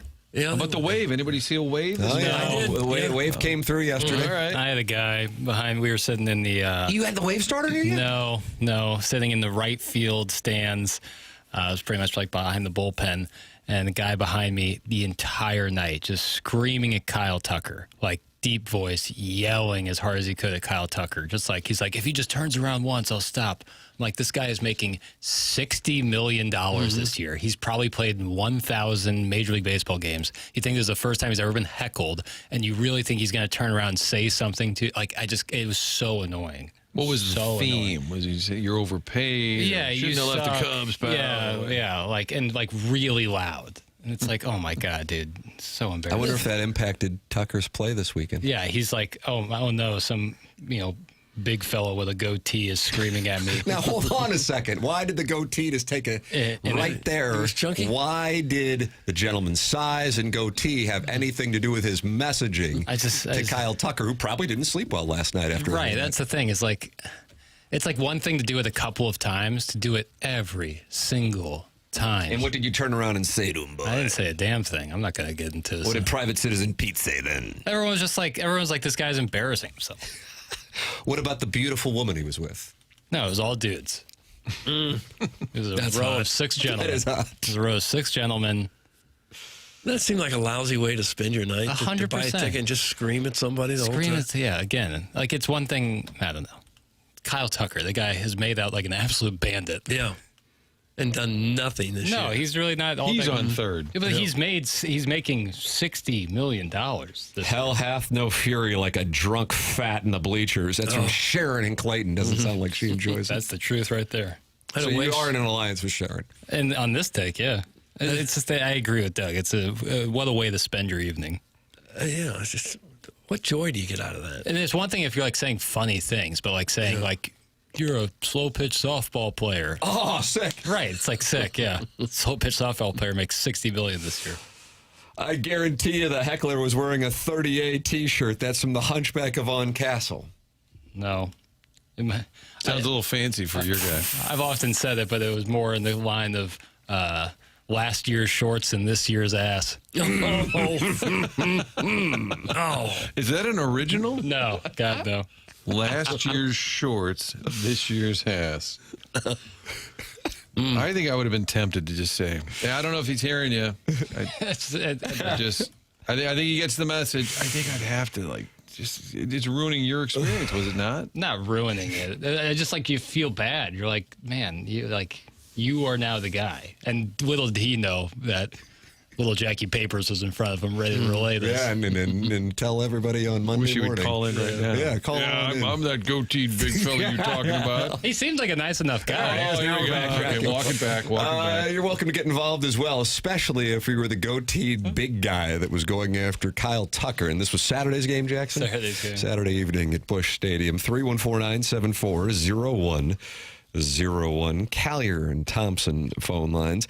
If you like the hat that I am wearing, it is available at TMASTLshop.com. TMA merch there.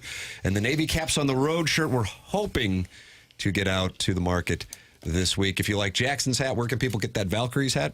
Probably New Era. WNBA. Yeah, I'm sure. I got a Navy cap. Chairman Kurt, that's a New Era. And that's snapback. I got one yesterday as we were leaving a ballpark. Yeah, this is the New Era 5950 fitted.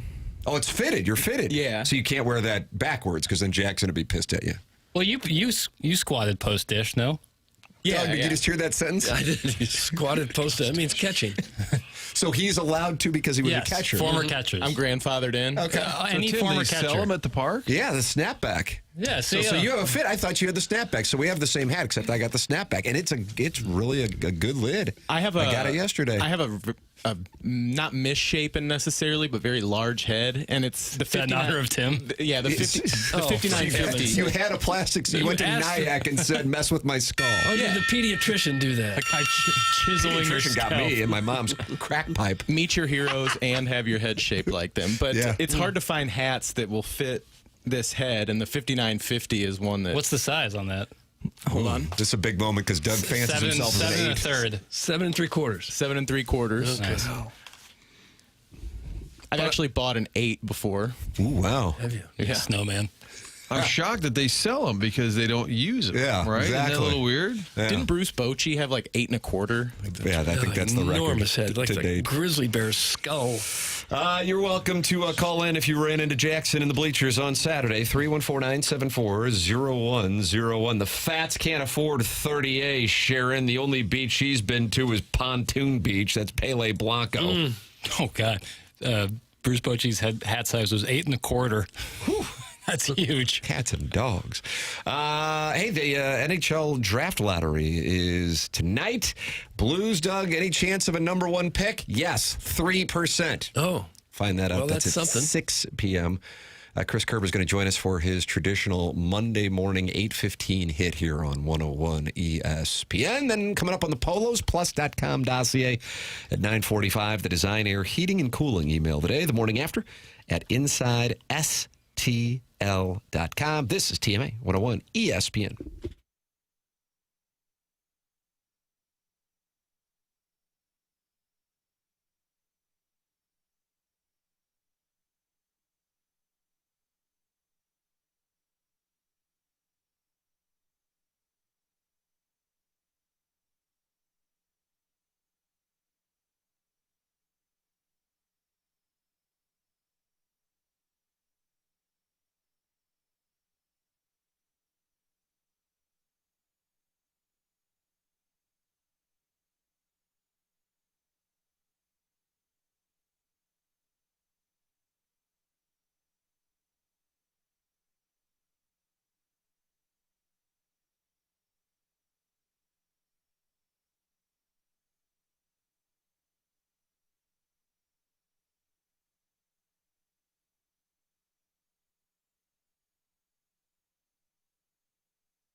Hey, the calendar has turned to May. That means that Classic Air Care has some May specials for you. How about this?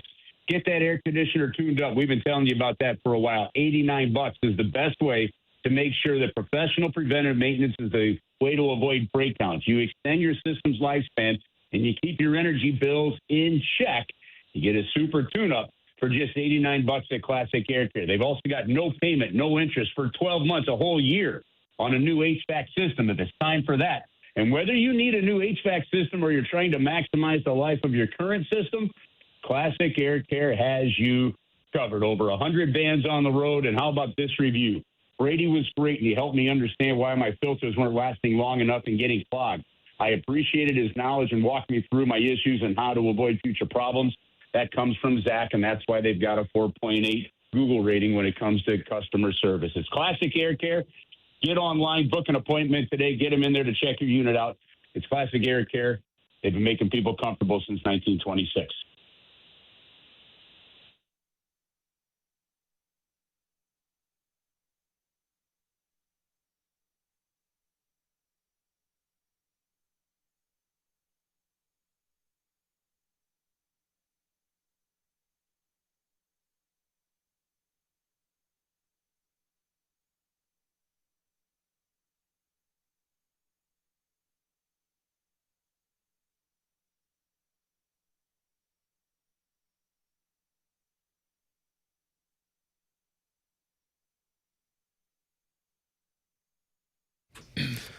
Welcome back to the Morning After 101 ESPN, the TMA STL YouTube channel.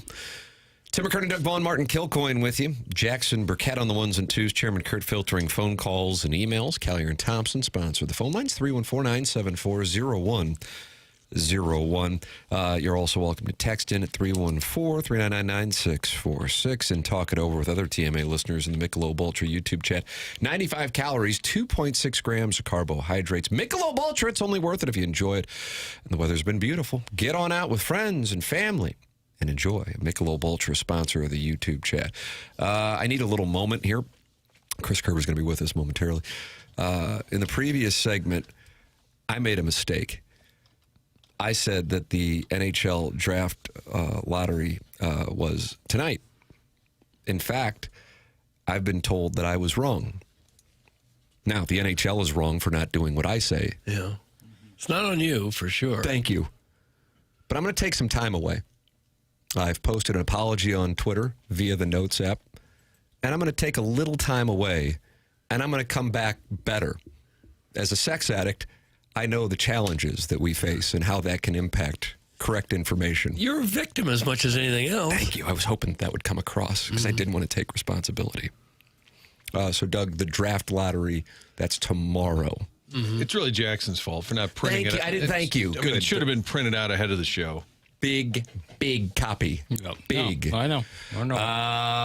So the Blues have a 3% chance, Doug, of getting the number one pick, but we know this. Dylan Holloway is going to be around here as he signed that extension. And joining us right now to give us his perspective here on the Callier and Thompson phone lines, Chris Kerber joining us on 101 ESPN. Morning, Kerbs. Good morning, fellas. How are you? Wonderful. What did you think of the news regarding Dylan Holloway? I liked it. You knew it was coming. I think last week we talked about kind of what the three big early off-season priorities would be, and that one was one of the quick ones. So, the one thing I really do like that the NHL is doing, guys, is in this new CBA, 8-year contracts are no longer on the board, and so that's a big thing. I love the term of a 5-year deal. Now, it takes until he's 29. He could walk at that point in time. If he wants, he'll have some trade protection at the back end of this deal.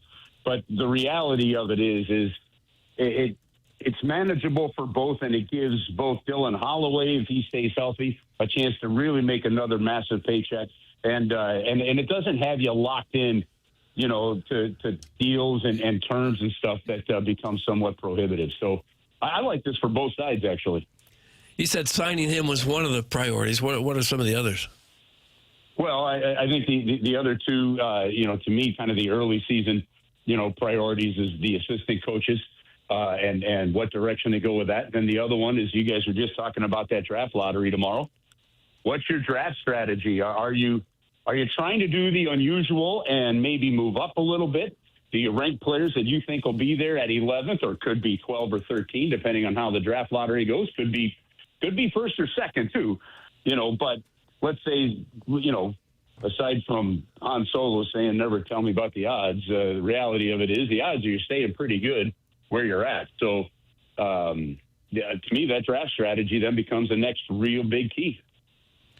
When I look at the Holloway extension, and I mentioned earlier that Army said something about we haven't seen him play a whole year. We haven't seen him healthy for a whole year. I was wondering if he was kind of indicating that they may not get this done long term. But I feel like now if they watch what happened with that top line, and even though, yes, it was house money, I think you can't look at that any other way that Snuggerud, Thomas, Holloway, that's a group that you want to build around, including Thomas being here. I just feel like they're looking at what happened down the stretch and saying, you just can't do any better than that right now for a top line.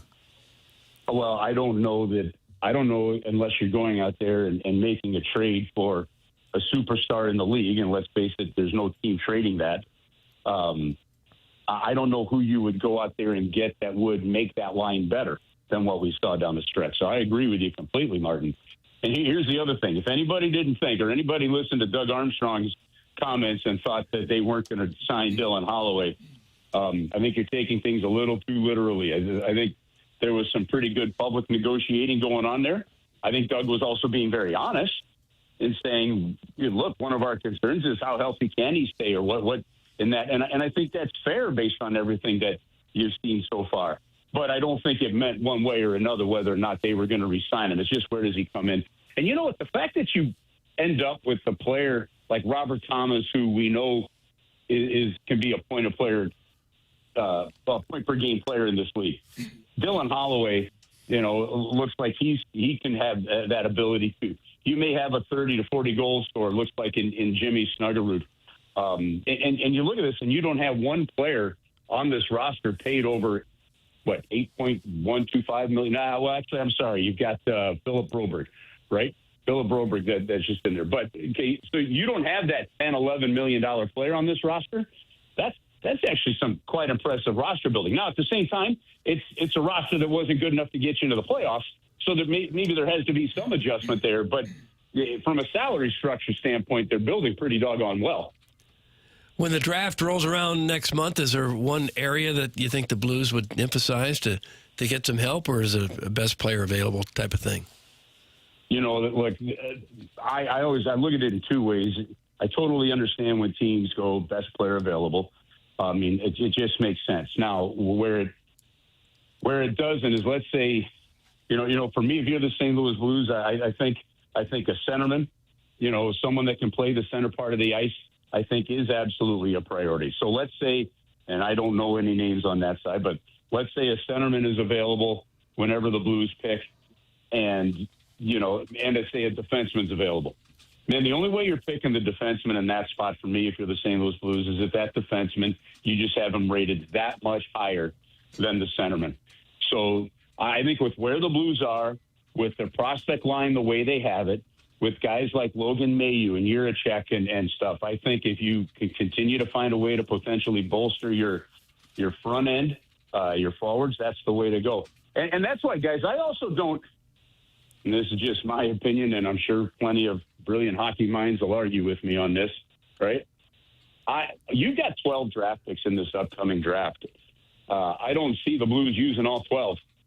You look at, and I haven't gone back and looked at Montreal's roster yet here, but even then they do have some trades. You look at the teams that have made it to the second round of the playoffs, and look at how many players on their rosters have come via trades. Look back at even the championship run of 19 for the Blues, and some of the key parts of that. It was a trade for Jay Bouwmeester, right? It was a trade for Ryan O'Reilly. It was a free agent signing of Tyler Bozak, the free agent signing, bringing David Perron back. There are ways that you have to do it. It doesn't happen anymore where it's just all built from within. Eventually, you've got to speed that process up. Teams like, Buffalo finally started to do it. Guys like Tuck and things like that, and it starts to happen. It doesn't happen just from within. And so I don't know what the Blues are going to do. I think they're going to be pretty happy to just kind of, continue to grow forward with a good pace of these young guys. But at some point, you will eventually step into that box and start moving some assets. Pretty fascinated that the Montreal goalie, this Jakub Dobesh, was a kid who played at the Smet, played for the AAA Blues. Yeah. I never heard much about him. And then reading, he moved here to live with Lubos Bartechko. I didn't know he was still in the area. Do you know if that's still the case? I don't know if he's still in the area now. I know he's been down in Nashville, I believe, so somewhere in there. But, yeah, it's kind of a cool story to listen to him reference Jordan Binnington in his post-game interview on TNT, and kind of growing up watching that guy. But it really is kind of cool, guys, when you think about, and I guess we're all territorial in this sense, but it is neat to think about how many different, college players, even, whether it be minor league players now or NHL players, and the development of hockey and what it's doing in St. Louis. I mean, they're producing more hockey players, it seems, than just about any other sport, from a pro level. And I think that's pretty doggone cool. Yeah. Why would that be? It's because the coaching is so good with so many ex-players still here? I think the coaching is good. I think the commitment in the community is good. I think the fact that we've seen a couple new facilities like Centene Community Ice Center come online, so we've been able to, and you still have a match demand, but you've been able to do that, and then it's honestly, it's the commitment that the Blues have made to the sport at the minor league levels, or at the youth levels, things like just think simply like the youth hockey programs, where basically for almost free, kids are able to get introduced to the game of hockey. And here's an example. You got to go back. Oh, man, this might be 13 years now. But the Blues, through the Industry Growth Fund, were able to buy a bunch of street hockey equipment and donate them to local schools.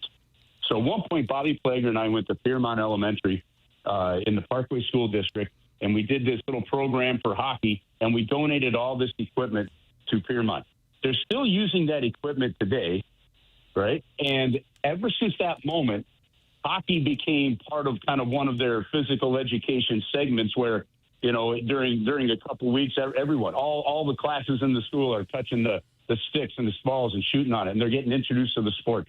Things like that, grassroots stuff, just grow over time and create a passion for it. And if we continue to make ice accessible and introduce the game, you'll see more of it. So I don't know, Doug, that it's any one thing in particular, but it sure is a whole lot of that all coming together. But the passion is there. I would like to have seen Bob Plager teach the hip check to third graders. Yes. Okay, so part of that story is when I was telling the people, and I had a picture of him with that famous hip check, you should have seen the eyes of the kids that came in there, and I said, we are not going to demonstrate this one in class. Oh, no. Parents could be a little bit touchy if little Timmy gets upended in school, Whoa. Well, not that little Timmy, just in general, little Timmy. It's just a taking name me back to grade school. Sorry there. Just the name I threw out there. I was, you wear a Peaky Blinders hat. I know you're tough. Thank you very much. Gosh, that's exactly right. Good comeback. It's like Jackson's backtrack about the guy in the bleachers. My Peaky Blinders hat is the backtrack about me getting back checked. Right. It's St. Gabriel. Upended. And somebody texted that Lubos is coaching in Nashville. Yeah, that's where I heard he was last. Yep. It's just amazing how these guys end up in St. Louis, and that was one I had not heard that name in forever. And then, well, you know what? Like, again, look, I'm maybe I'll get called on the carpet at some point on this one. We'll find out. But this idea that, like, and we've heard Doug say this plenty, and I understand what he's saying when he says, well, it's hard to get free agents to come to St. Louis, right? Well,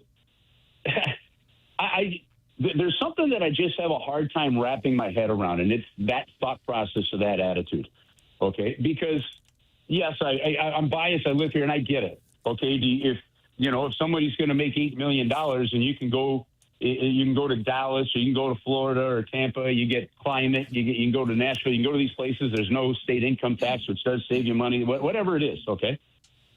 But eventually, if you look at it, and you're sitting there going, I can have Brett Hall, Al McInnes, Kelly Chase, Chris Pronger. I could have all these, and then this whole alumni group, talk about what it's like to play here, to be an athlete here. That's why so many stay, that kind of stuff. And to think that you can't compete for free agency, I think the approach is then going to have to be different, but I think you can. Because eventually, and yes, I get it. Maybe it's not as easy as some of these other cities, but there's too good of a history. It's too great of a sports town, that for me to fully buy into, just the simple philosophy that free agents don't want to come here. It doesn't add up to me. Now, track record is probably proving that a little bit, I think it was Hampus Lindholm, the Blues went after with Anaheim, and he chose Boston instead of St. Louis. Okay, I get it. Maybe they want a bigger city. Maybe they want different things. Not travel in the West, whatever it is. There are some limitations. That said, the history of this and what this town is doing with hockey and the way people have loved to not only play, but then guys turn around and stay here, that's got to carry some weight along the line somewhere. And we have seen the impact, going back to that conversation regarding the incredible surge in the popularity of youth hockey in St. Louis, in addition to the franchise's success. Chris Kerber with us here every Monday on TMA, giving us his perspective. Kerbs, always appreciate the time. Thank you so much, man. All right, guys, have a great one. Talk to you next week. All right, that's Chris Kerber with us here on the Callier and Thompson phone lines, talking it over. And Martin, if people want to email in, they can do so via the Design Air heating and cooling email today. Love talking about Design Air. This time of year, AC is about to get flipped for good. Make sure your air conditioning unit is up and running properly. You can do that by going to designairservice.com and then sign up for a maintenance plan. That takes any of the worry away when the heating and cooling issues arise. Have that maintenance plan just to stay in tune all year long. Design Air is not only the longest running sponsor here, but they've been around St. Louis for more than a century. That means they've adapted over the years with all the new technology. That's to the benefit of you. They've got a great staff. We always talk about the employees there. And when they're in your home, they're not trying to sell you anything. They just get things repaired, get it right, get it done the first time. And since it's a family-owned and operated business, you can count on them being here years down the road. So it's designairservice.com. That's where you can schedule your appointment. Also sign up for a maintenance plan and do what this team has done here. Go with the best in the heating and cooling industry, and that is Design Air Service. The program's called, the program's called The Morning After. It's presented to you by Brown and Crouppen on 101 ESPN.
Doug, is this the music from the Star Wars bar scene? I believe it is, yeah.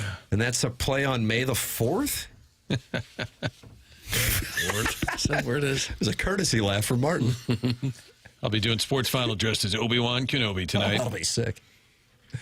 It's TMA 101 ESPN Fisher Window and Door Store, sponsor of our 8 o'clock hour here on the presentation. Chris Kerber with us in the previous segment. A lot of Cardinal discussion here coming off of beating the Dodgers in 2 of 3. And the crowds returning to Busch Stadium with Los Angeles in town, and the team playing great baseball with 4 straight over the Pirates. And then the first 2 in the series against the Dodgers. Alec Burleson talked about the Cardinal crowds this weekend. It doesn't matter who's in the other dugout or who's on the mound. Like, we're not going to... and, yeah, sometimes it may not be pretty, right? But we're, as everybody's saying, we're young. Like, we're going to make mistakes, but it's not going to be for a lack of effort or preparation or anything like that. So, yeah, it was a lot of fun to play in front of 3 big crowds this series. And obviously, I think they contributed a little bit to the series win. How about that? What kind of crowd do you think they get tonight for the Brewers in town? Monday, kids still in school. Well, it won't be as big. It'll be maybe 20. Be my guess. Yeah, low 20s feels about right. Yeah. Good rivalry game. Still early. I wonder if the players get tired of the theme, though. Hey, the fans, they don't hate you anymore. Hey, you guys aren't terrible. Yeah. At some point, if they are able to maintain a decent record, maybe that narrative goes away. But it might be all year. Hey, how surprised are you that it's the All-Star break and you're not in last place? I think virtually all of the media around here was around when Cardinal baseball routinely drew 40,000 crowds to the stadium. And then we went through 2 or 3 years where they couldn't draw flies. And now maybe they're back. So it's a big story. Maybe not for a player that's only been here a year or 2, but for the media it certainly is. Playoff team right now. Yeah, Cardinals and Padres would be going up against each other in the first round, Doug. And so we'll get a wild card round preview starting on Thursday in San Diego. But first, the Brewers in town. Things getting underway this evening. 6:45 start. I didn't hear this, Jackson, but I see it's on your Fun with Audio list. Burleson talking about it's tough to put into words how it feels in here in a good way. What's going on here? Oh, let the audio speak for itself. Okay. It's tough to put into words like how it feels in here, in a good way, like not in a bad way, but it's like we show up to the park and we do our work and we go out there and play the game, and it's not, I don't want to say anything that can be taken out of context, but it's like we don't expect to win, we don't expect to lose, we just expect ourselves to go play a baseball game and play it how we play it, and at the end of the day, there's going to be a win or there's going to be a loss, but we know that we're going to play it the right way. So I think that's a reason why we didn't let that series kind of snowball on us. There was no panic by anybody. Obviously, guys that needed to improve, that was me. Like, we got the work in and were able to contribute to some of those wins. So I think we've got a good group. I think we've got a group that respects the game, but they don't care. Like, nobody really cares. Like, we're going to play the game, and it's going to be fun. Okay. Was that from post-game yesterday? That was post-game yesterday. Okay. Interesting. And what was he asked about? Was he asked about the Mariners series the previous week and then how they responded with the 6-game winning streak and that coming to an end? I apologize. This is crowdsourcing, but you cut the audio, so I thought you might know what the question was. I don't know what the question was. All right, because he was talking about we didn't allow that series to spiral on us. And Marmol did say, following the sweep at the hands of the Mariners, that he liked the way the team played. And I have to be honest, I thought that sounded strange. But I was listening as we were driving to Busch Stadium yesterday, listening to Mike Claiborne interviewing Ali Marmol in advance of Sunday's game, and he cited that. He goes, I realize, we lost all 3 games, but we liked the way that we played.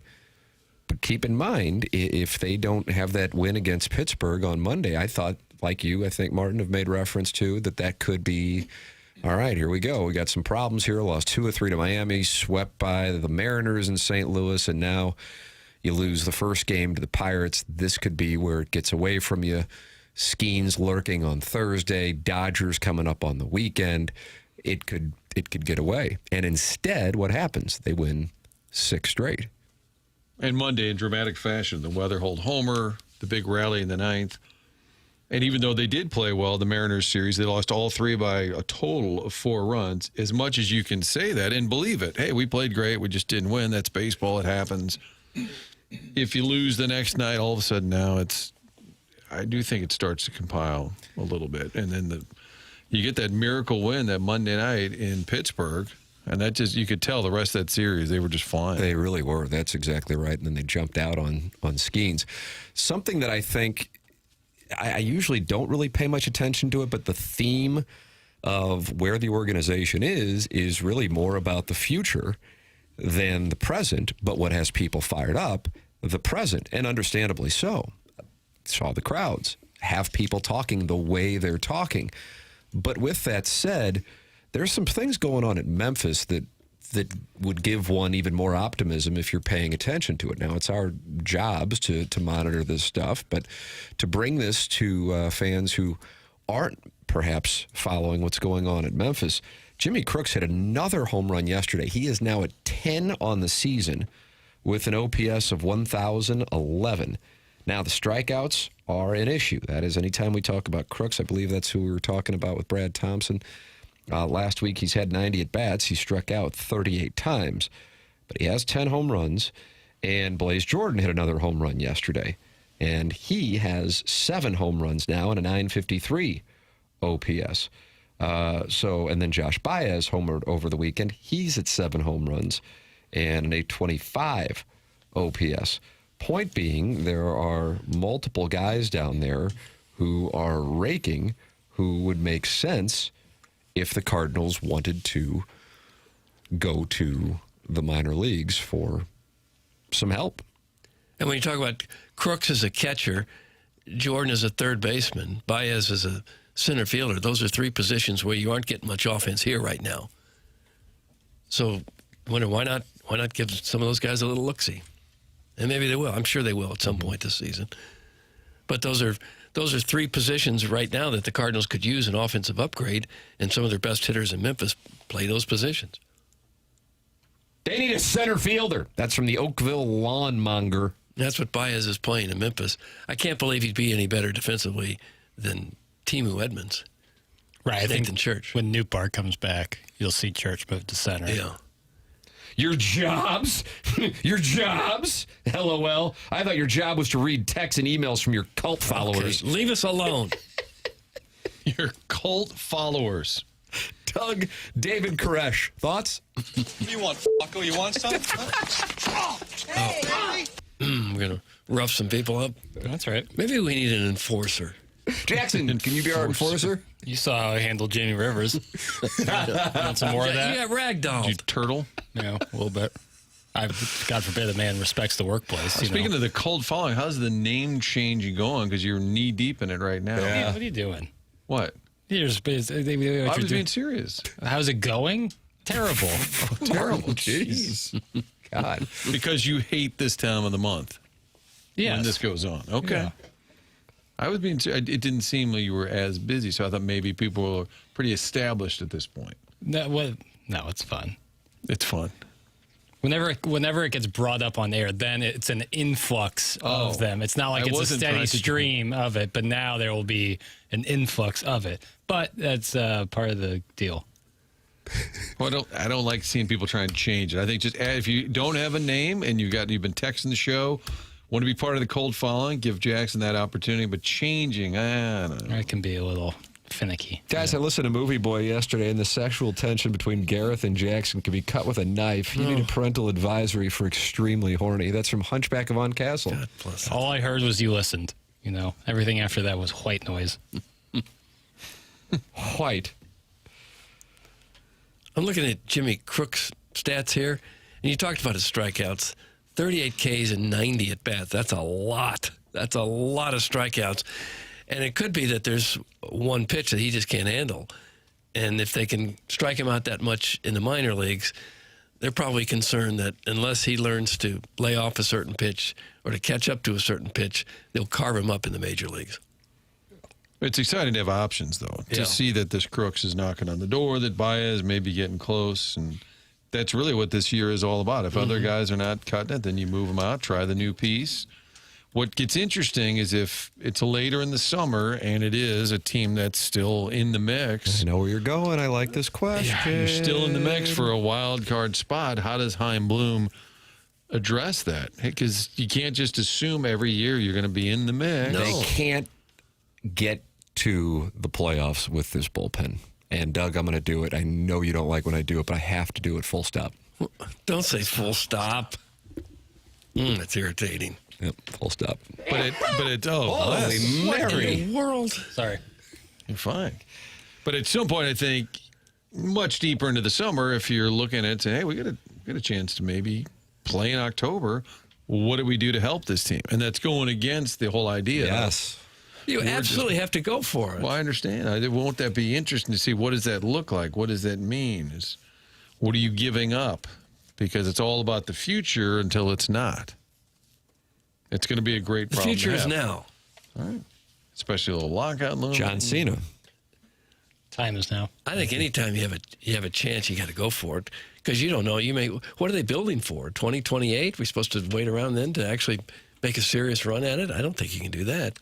If you got a shot this year and you're right there in the playoff hunt, I think you absolutely have to make a move or two to get there. What if you're 2 games out of the wild card and they trade Riley O'Brien, they trade Dustin May, and say, Doug, we're loading up? That would be upsetting. That would be upsetting. Does Doug not listen to the program? Tim just went over Crook's strikeout numbers. It's from the 636. Yeah, talked about it again. Why someone who's had 10 home runs and 22 RBIs isn't brought up. Watch your mouth. Watch your mouth, Dan Orlovsky. Because perhaps the major league pitchers would strike him out even far more frequently than that. There's also always a thing about you want to get everyday at bats, and when you already have Pages, Herrera, and Pozo, where are you getting everyday at bats for someone like Jimmy Crooks? Well, one of those guys would have to go. Right, likely Pozo. Yeah. Hey, Doug, watch this. Don't let me down, Jimmy Crooks. I got you beating Louisville. That's from Dogtown, Aspen. Nice. That's nice. I think Pozo's in charge of handing out the home run chain or something because you thought he wasn't doing anything, that they weren't using him. But apparently he has a role, Doug, in handing out the home run chain. Well, that's a big, important role. Don't sleep on that. We've got catchers up the ass, and the younger catching prospects have higher projections than Crooks. Bernal Rodriguez let another team fall in love with his power numbers and think they can, quote, fix him with the strikeouts and trade him to improve this ball club's bullpen. That's from the 314. How about that? I think they're really high on that Rodriguez guy, catcher. Bernal Rodriguez. And he's at AA? I think he just got brought up to AA. They should absolutely sell May and O'Brien. That's from the 618. How about that, Doug? Even if you're in the race? 618, call in. Chairman Kurt will take your call. 314-974-0101. Collier and Thompson phone lines. Just being young doesn't guarantee that you're going to be in the playoff hunt in future years. It doesn't. And when you're in it this year with what you've got, you got to go for it. I can't wait for the Cardinals to trade Newt to the Yankees and watch him win the ALCS MVP. That's in the Hunchback of Von Castle. That's live. That is live. Mm-hmm. The Cardinals are doing great, but I don't think the rest of the league have collected enough data yet on their younger players. Once they collect data on how to throw to some of these guys, I think there might be different results coming here in the future. That comes from Fungo. Doug, you know Fungo? He referees games and makes wing sauce for the Leos. I don't think that's accurate. I don't. Most of the guys have been around a while, long enough to have a book on them. Yeah. Herrera and Walker and Burleson and Wynn. These guys all have 1,000 at bats at least. Yeah. Maybe you could say that about Weatherholt. Yeah, would agree there. How many people make wing sauce and also referee? And spit hot takes. That's got to be one of the rarest of rare combos. Which do you prefer? Which would you do? Which do you think you'd excel at more, making wing sauce or refereeing? Both are finicky. That's a great question. I would enjoy being a ref, I think. I think you would too. I'd tee everybody up. I think you'd I would really like to like ref it. third grade basketball and just tee up every wise ass coach.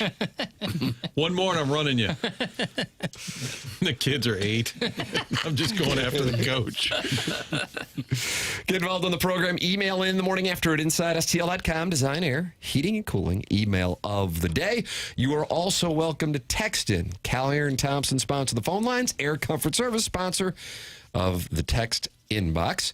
And, of course, you can talk it over with TMA listeners. 339 are in the Michelob Ultra YouTube chat. Now 341. Oh, good. And you can watch us talking it over up until 11 here on TMA. And then we do after the morning after with the great Ken Iggy Strode from 11 to 12 Monday through Thursday. So just stick around on YouTube, subscribe to the channel, and talk it over for the next few hours. Polos Plus Dossier has the Design, Air, Heating, and Cooling email of the day at 9:45, and it's a program presented to you by Brown and Crouppen online at getbc.com or by calling 314-222-2222. That's Brown and Crouppen, and they are local. That's why you hear from them on Tuesdays here in studio, because they are here in the St. Louis area. And if you have a need for an attorney, don't you want somebody who is local? Well, that's Brown and Crouppen, committed to the St. Louis area.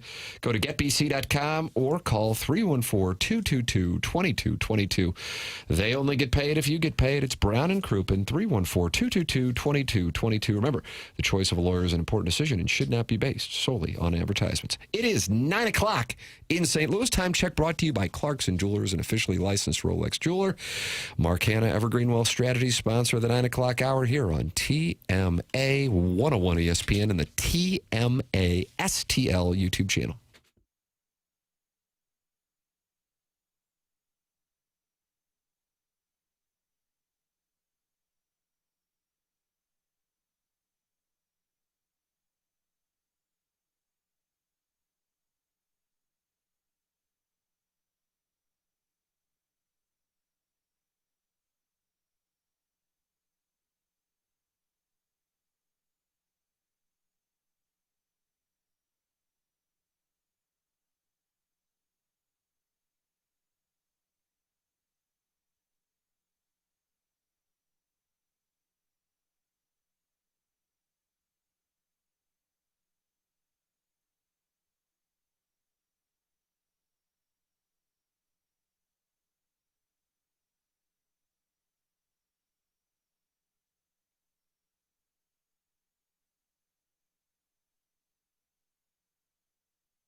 This is Jackson with a Sports Center update brought to you by Universal Windows Direct. Cardinals and Brewers tonight, 6:45 p.m. first pitch. Kyle Leahy toeing the slab for the Redbirds.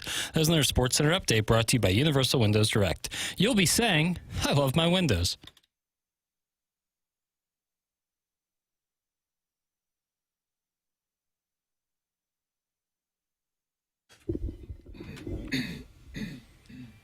Oh, will we hear it tonight at about 9:25? Well, will we? Well, I hope so. You like this victory song? Yeah, well. Doesn't sound like it. I like the Cardinals are coming better, but this is okay. If I have to settle for this, I'd be okay, I guess. Chad Patrick on the mound, and the Brewers are the favorites tonight. Total 8.5 at Busch Stadium. Hello again, everybody. Martin, the 314 texter here, not on board with After the Morning After. Who in their right mind could take another hour of this? Why do you have to be mean?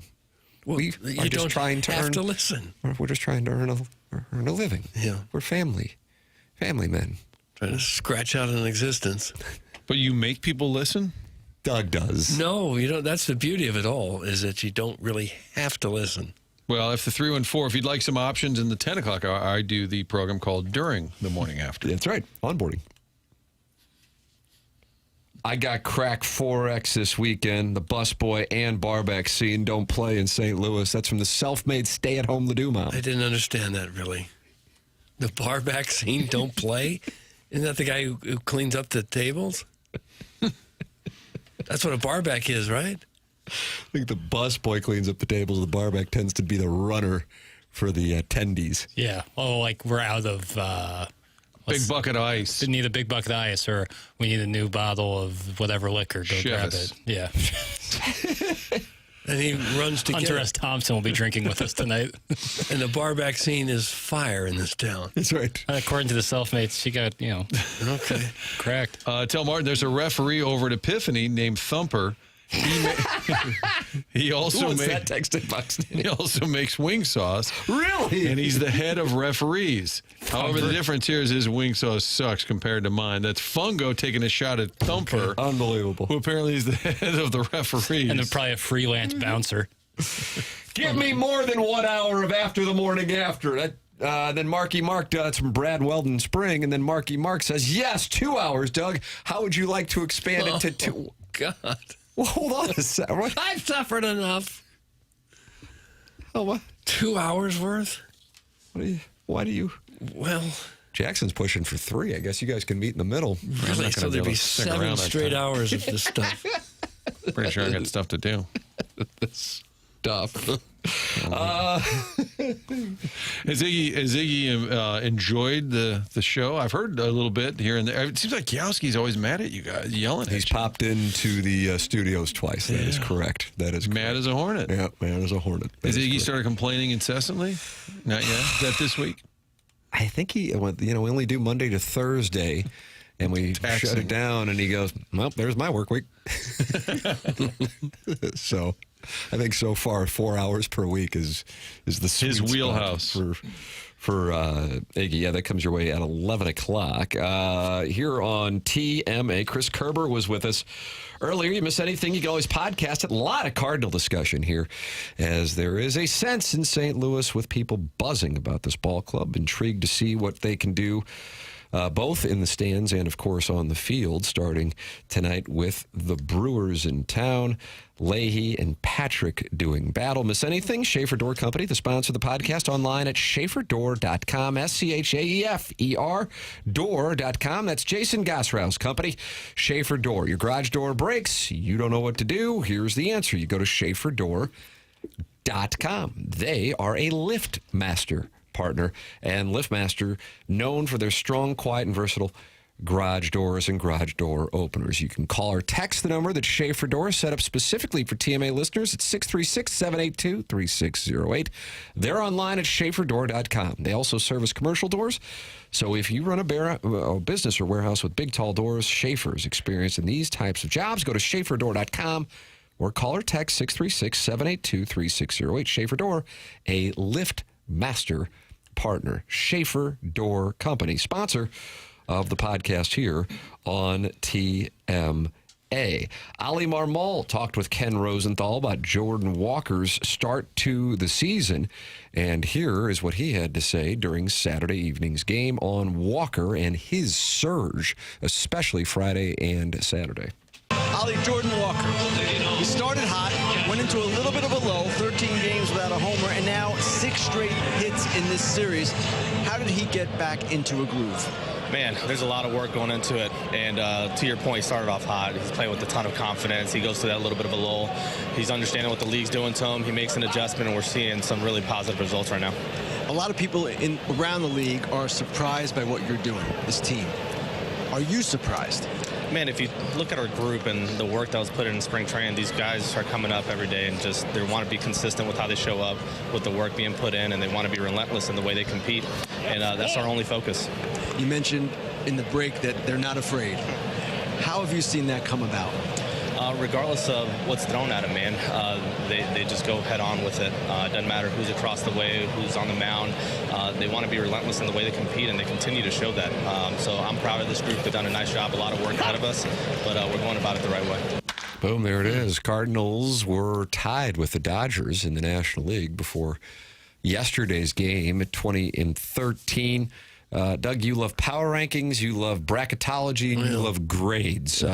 Old David Schoenfeld gave out his grades for major league clubs through the month of April. Okay. He gave out 1 A+. Who do you think got it? On ESPN.com Yankees just this or morning. Braves, probably one of those teams. I'll say the Braves. That's correct. Okay. He gave out 1 A. Who do you think? Yankees. Okay, so you read the column. You probably should have I've read told the standings. Okay, he gave out... Sounds a lot like the Vaughn Index. He gave out 3 A-. Cubs. Correct. So you did read the column. Cubs, I have Dodgers. never heard of your team. Well, Cubs, Dodgers, and Tampa. Cubs and Tampa, correct. Dodgers? No, I'm sorry. Not get an A-. St. Louis. Cardinals. Yes! Okay. Got an A-. Got it. How about that? How about that? Dodgers with the B+ for the record, along with the Reds and the Pirates. I think Ollie would certainly be in the early season running for Manager of the Year. I feel like Saturday night was the national kind of coming out party. If people are tuning in. It's the A-Team on Fox, network game, Dodgers, Cardinals, 2 traditional brands. People are tuning in like, hey, the Cardinals, I thought they were bad. Oh, well, that Walker guy, he's actually pretty good. It was I kind got of a St. Louis Cardinal Cork. Right, Francesco was watching. But and you got to see that defense in addition. Little personality, defense wound up being a thrilling ending. McGreevy pitching great. That was just the perfect game. Well, the perfect game, Doug, because that's when there's 27 up and 27 down. But After 34 games, the Cardinals have scored 166 runs and given up 166 runs. That would be a 0-run differential. How about that? And the Vaughn Index, if I could do that real quick, if you would go ahead, give please. me that just a moment to figure that, it would be a 2. Yeah, you don't really, you want a low number. Right now, theirs is a 2. Do you think the reason why they're winning is the home run chain? No, I don't think that has anything to do with it. But it's a fun little thing. Sure, let them You gotta have something. Sure, that's fine. Jackson, you have sound explaining the origin of the home run chain? Yeah, here's Jose Fermin and Nolan Gorman on the origins of the home run chain. Somehow we started barking in the dugout, like for homers and stuff. And I started looking on the internet, trying to get something, related to a dog.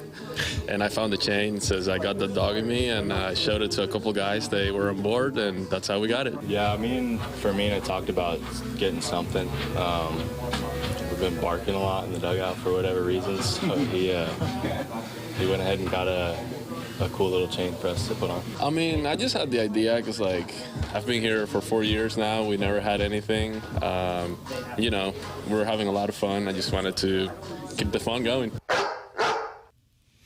Oh, I like that. There's production. Papers. That's production, boy. Fully department Production here. of the year. Yeah. Wow. Yeah. I like it. It's a little more subtle than some other. If you saw the Mariners series and hope they have a Triton that they take whenever they hit a home run. Oh, sure, Triton. The Pirates, I don't know if you saw, Connor Griffin had his first home run over the weekend and had the silent treatment, but they were like an old school scuba mask, like a giant, like one of those really old scuba masks that covers your whole head and shoulders.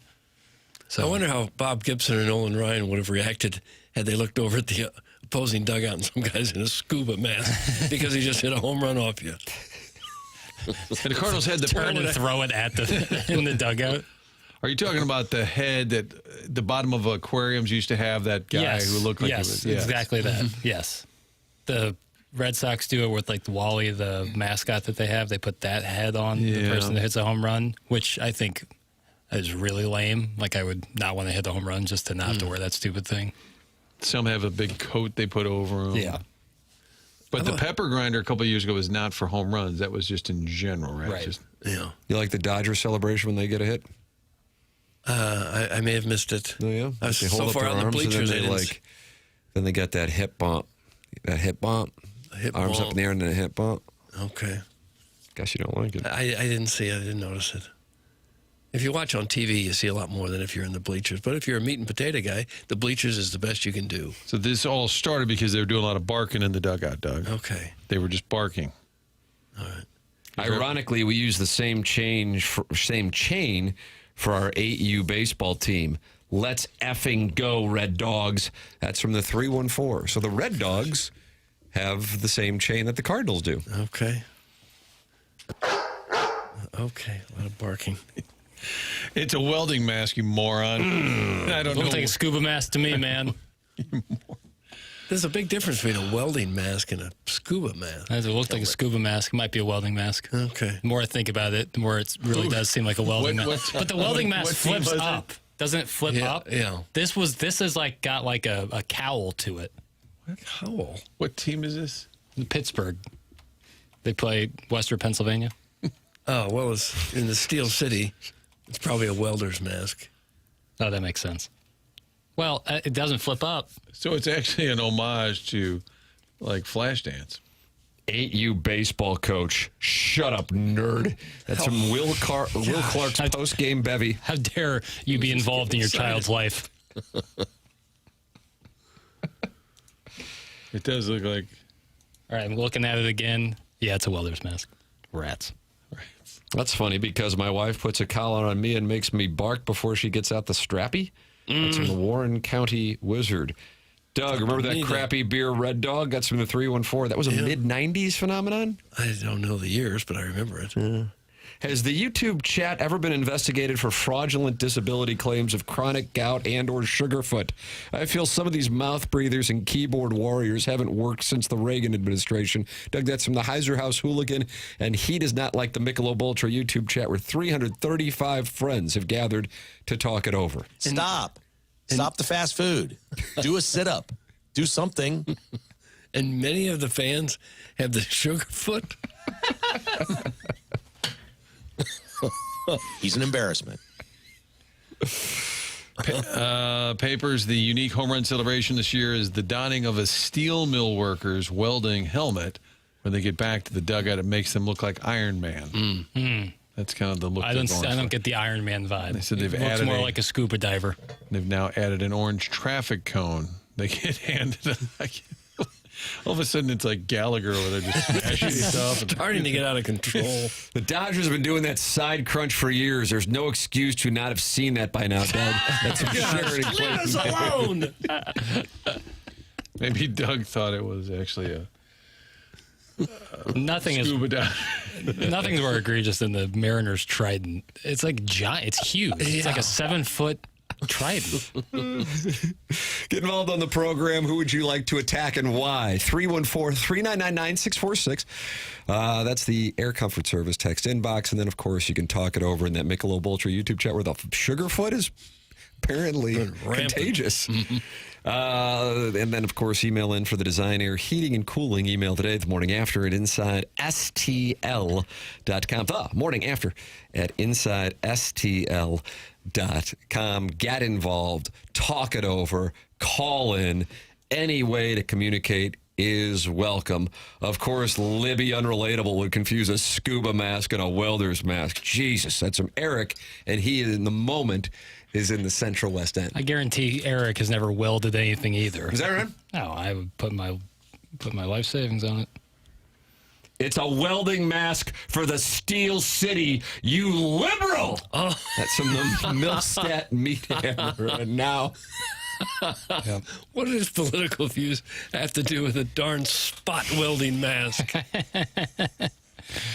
What are you going to do? And why do they need an orange cone? You got a welding. Okay, Steel What are they City. doing with the And orange cone? Now we're just, they put it in front? They're hoisting it over their head. Yeah, well, it's the cellar. The fire's under construction. Yeah, the cellar of the Central will be full of work zones. Who won the Luster of the Month? That's from Ray King. Voting will happen this afternoon. Oh, wow. Papal Conclave. Yeah. You'd have to think Jeff Supon's live.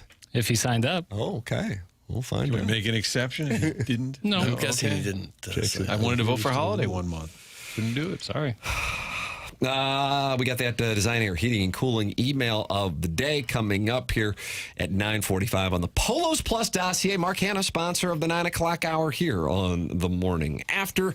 This is TMA. Presented by Brown and Crouppen on 101 ESPN and on the TMA STL YouTube channel.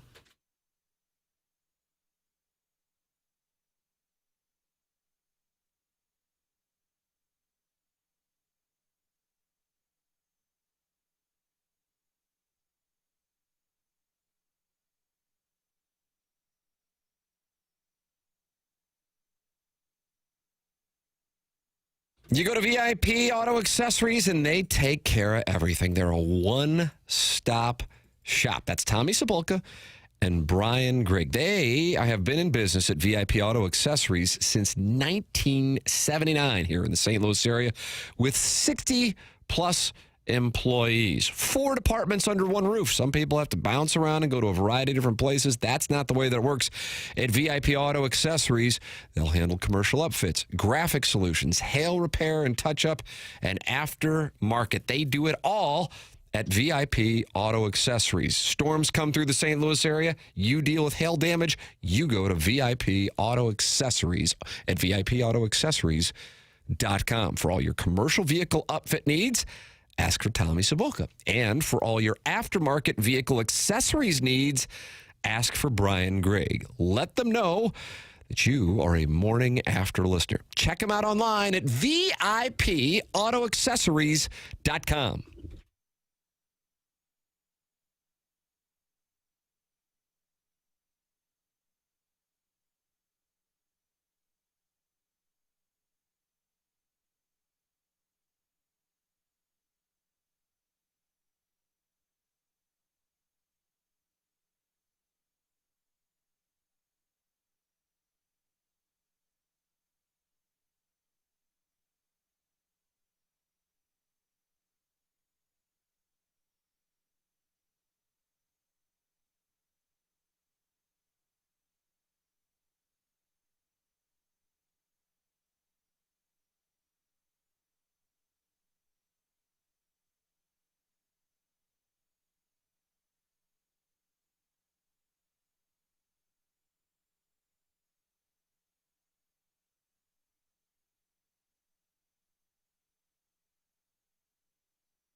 80, Doug. Is that Sarah McLachlan?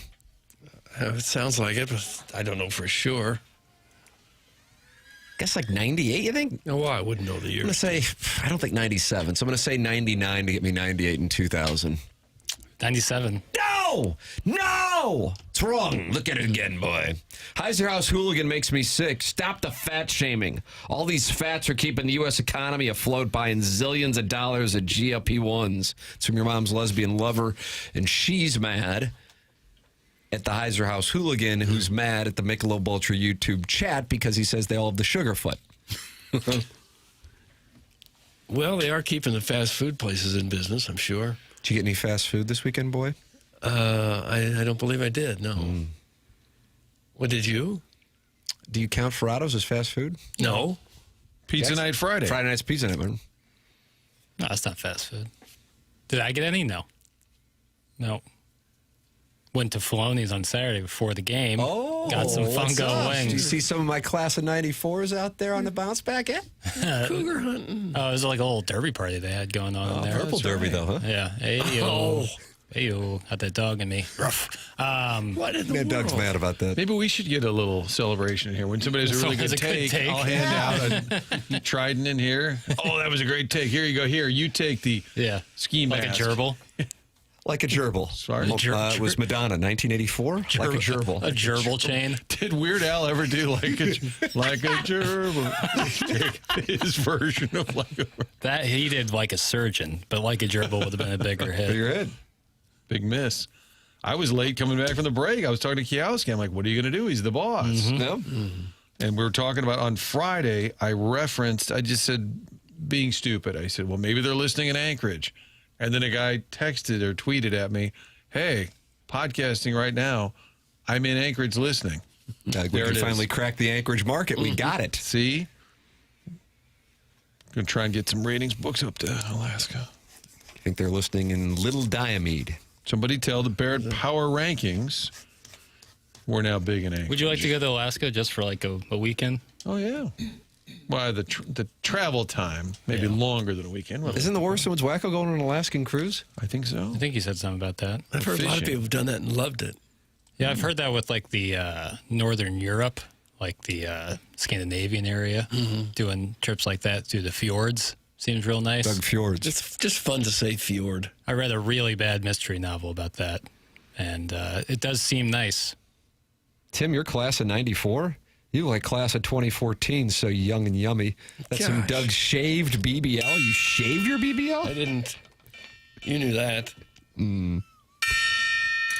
Why Freebird? Am I the only one who thinks it's cheesy? That's from 88 Keys Entertainment. I think it's a little cut and paste, to be honest with you. I think, because the U.S. hockey team did it, that was like their goal goal song. It's a little cut and paste is what the man said. And I think it's like an easy thing that's like hot right now, and I don't think it's going to stick. Like they should get their own song. Yeah, it seems a little cut and paste. I like the song, and I like that version of it, that Moonlight version of it.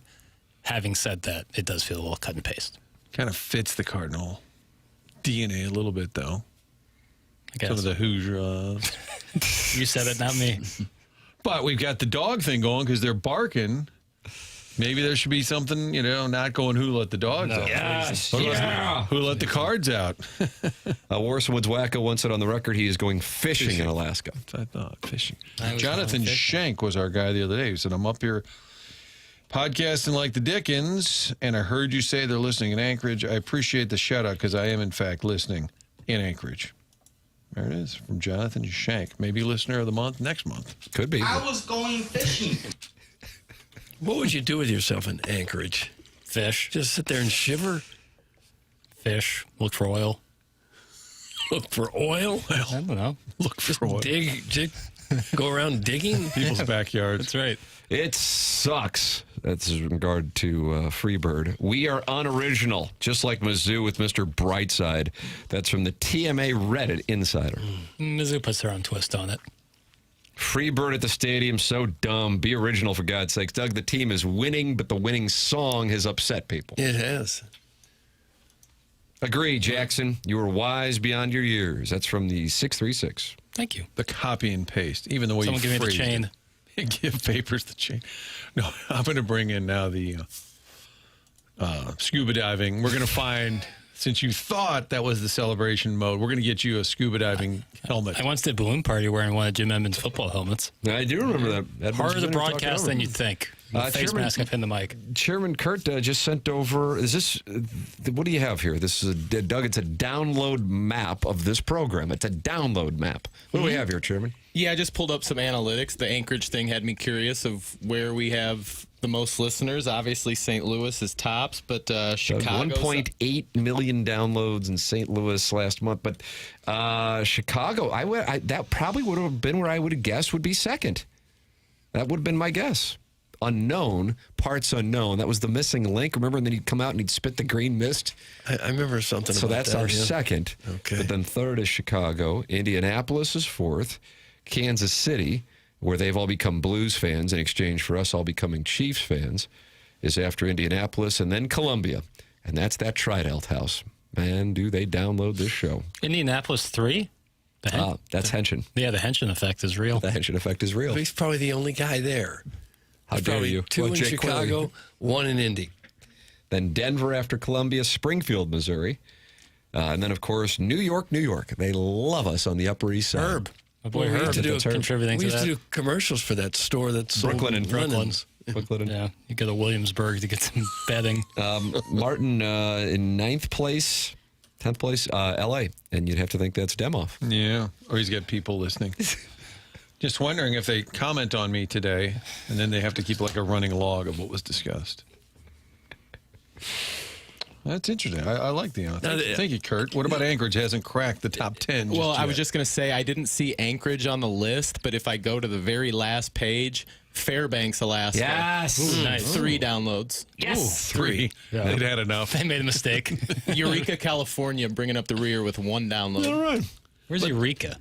I think it's way north. Really? These other Towards Oregon. cities with their downloads, is it a lot of downloads or just a sprinkling?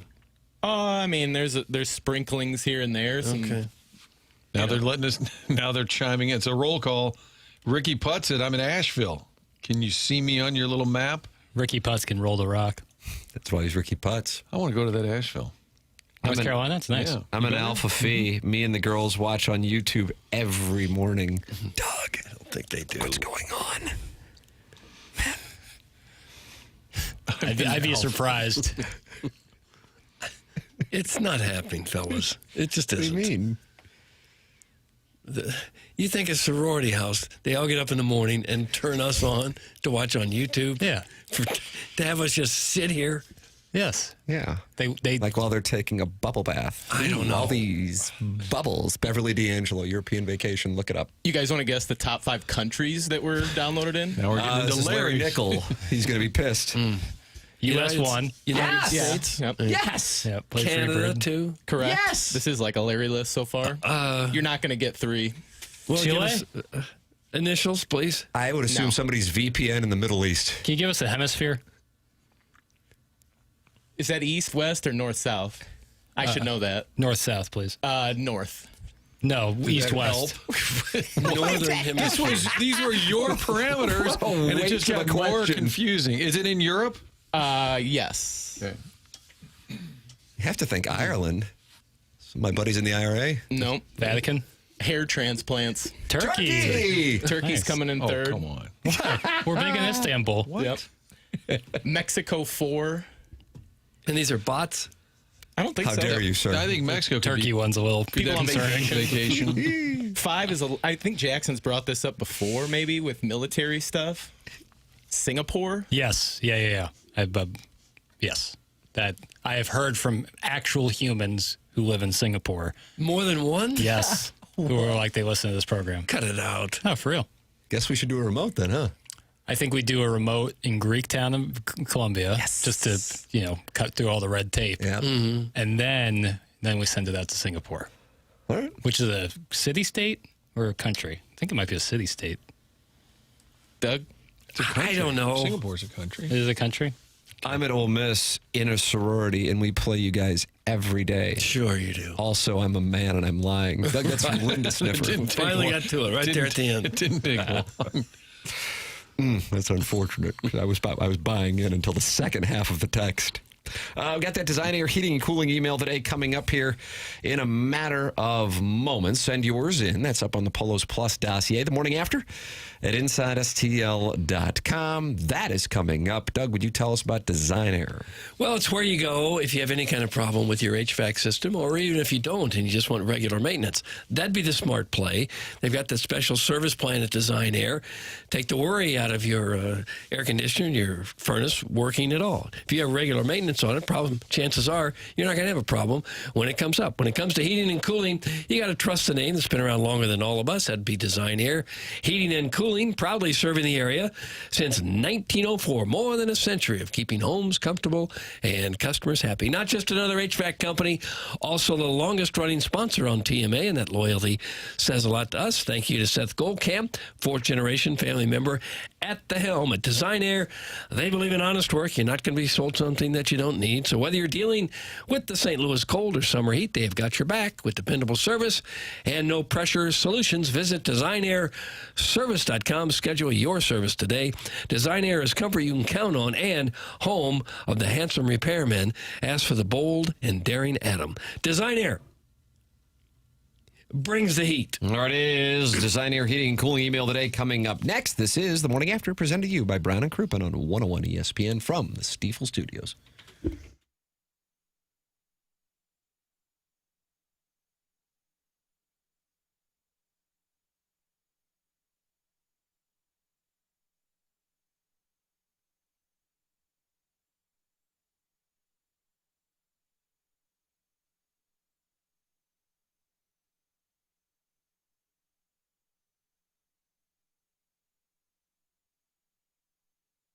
This show is brought to you by FanDuel. Right now, new customers can bet $5 and get $150 in bonus bets if your first bet wins. That's right. Turn $5 into $150 in bonus bets just for getting started. FanDuel makes it easy to get closer to the action, from player props on your favorite stars to all the tools you need to back them up. Jackson Burkett has a play. What do we got here, Papers? You know, I've been having a lot of fun betting players to hit a home run on a certain game. J.J. Weatherholt against Paul Skeens last week. All right, I'm going to fire it up right now with whatever you tell me. That's what I'm going to do. I'm firing it up. This guy rips the baseball, and I feel like he's due to have a home run stretch. Yvonne Herrera, I mean, he hits the hell out of the baseball. Okay. And with FanDuel, you get a 30% profit boost today with their MLB wild card prop. So you get that up to plus 890 for Yvonne Herrera to hit a home run tonight. I love it. All right, Jackson Burkett's going with Yvonne Herrera, go yard. He has been raking, and that's Jackie Papers' play. It's everything you need all in one app, so don't miss your shot. Head to FanDuel.com/local to get started. FanDuel, an official partner of the NBA. Play your game. Must be 21 or older and present in Missouri. Gambling problem, call 1-800-GAMBLER. First online real money wager, only $5 first deposit required. Bonus issued as non-withdrawable bonus bets that expire 7 days after receipt. Restrictions apply. See terms at sportsbook.fanduel.com.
Papers, why are we playing this? That's for Martin. Oh, Martin. Long distance dedication. Peace Frog, L.A. Woman, right up there, right at the top. But you didn't like the movie, Jackson? No. You don't like the biopics? Not necessarily. How do you explain Michael getting $423 million at the box office? I get it. I get its popularity. And you saw it, and you got to see a special sneak preview for those with movie podcasts. Gareth went. I did not go to that screening, actually. And you have seen it? I have not. How do you explain Billie Jean being the fourth most streamed song last week? That makes sense. Anytime these music biopics come up, the artists' numbers usually jump. I wonder if that's the focal point of the picture. Was that the Motown Awards, Doug, or the Motown anniversary? I just don't. I wish it did. I think it moonwalked. I think it kind of works simultaneously. Make money off the movie, bump in the music. It's great. I get why they're popular. I'm just have a little fatigue of them, of the music biopics. You're worn out by it all. It's too many. It's too many. 423 million. What about The Devil Wears Prada, Part 2, the remix? Need to see it. Probably. Wow. Need to see it. Oh, for sure. The first Devil Wears Prada is great. I agree. And you I like love Adrian Grenier's performance? No, it's great in spite of his performance. Oh, my God, damning. Well, when you're surrounded by that much talent, it can be a little more Isn't jarring. that like the ultimate chick flick? No. It's entertainment for everybody. And the Michael Jackson movie, and it doesn't address any of his it stops at 88. peculiarities. So it stops at 88. So those accusations weren't levied until I think the early 90s, if I'm not mistaken. Well, how do you tell his whole story without telling that part of the story? Would agree. I don't believe the intent is telling the whole story. I think they're trying to tell the story of the rise. Devil Wears Prada 2, Doug, did $77 million in its opening weekend. The box office is back. The box office is back. It's back, okay. Well, yeah, you come out with content that people want to see, they come back. I mean, I can't tell you how many times I've thought, hey, let's go to a movie, and we look to see what's on. And say, the box office has been back. If you like superhero movies and cartoons. It's been back. Sinners did massive numbers last year. Don't say Sinners. Sinners. The movie Sinners did. I miss the old Friday. I don't, personally. Wow. Jeez. Sharp opinions. A quick snipe. I just enjoyed they gave you a little bit, and I'm not an art house guy, but at least you could look at all the theaters have all the same movies, and that one would have different choices. The way that the movies they chose were great. The seating and everything was not. They had old-fashioned seats. Alamo Drafthouse has kind of replaced them. Okay. In terms of showing those kinds of movies. Okay, speaking good to know. Yeah. And where is that? Get so the mad. Foundry. Jeez. Alamo Drafthouse. At the Foundry, yeah. Okay. Shut your whore mouth, Doug. Mean Girl Slaps. That's from the TMA Reddit Insider. Mean Girl Slaps? Did I indicate that I thought it didn't slap? That could be Movie Boy's new thing. Slaps or not? Slap. Did that slap? Gareth, what do you think? How many slaps? 4 slaps? 5 slaps? Yeah. Like the old hated it. Oh, yeah. Living Color. Men on Film, David Allen Greer and Damon Wayans, Doug, is that right? Men on Film? Sounds right. I don't know. That Stanley Tucci is a tight treat. Am I right, Doug? That's from Dale. He's in Grubville. You're here. Jackson really likes Stanley Tucci. Okay. I would weigh in on this, but I've been told to shut my whore mouth. Clip that off. The Frontenac Theater was my spot. It's a shame the owners couldn't pay the rent. That's from Eric in the Central West End. Yeah, I mean, again, like I loved what they shot. I would go there often. It's just in the world of comfortable seats and big screens giving you a real show. It was really falling behind. Mm-hmm. Doug, you remember the poor film student? He won the Emailer of the Month back in March when Jason Gosrow of Schaefer Door Company gave away that brand new garage door. He says, I saw a movie at Plaza Frontenac in my sandals and sweatpants, and I think they wanted to set me on fire in the lobby. Well, dress a little bit nicer then. I'm surprised they didn't update that. Yeah. Of all locations not to be updated, you'd think that'd be but the last one. Would agree. Billy Baldwin was great in Backdraft. That's from Scissor Me Timbers. I like Backdraft. Not enough firefighting movies out there anymore. And Billy Baldwin was the one who carried that picture? Yeah, who else was in Backdraft? I don't know who carried it. What's that guy? He's in all Dennis those. Quaid. Oh, the guy. That, Kurt Russell, Donald Sutherland, Bob De Niro.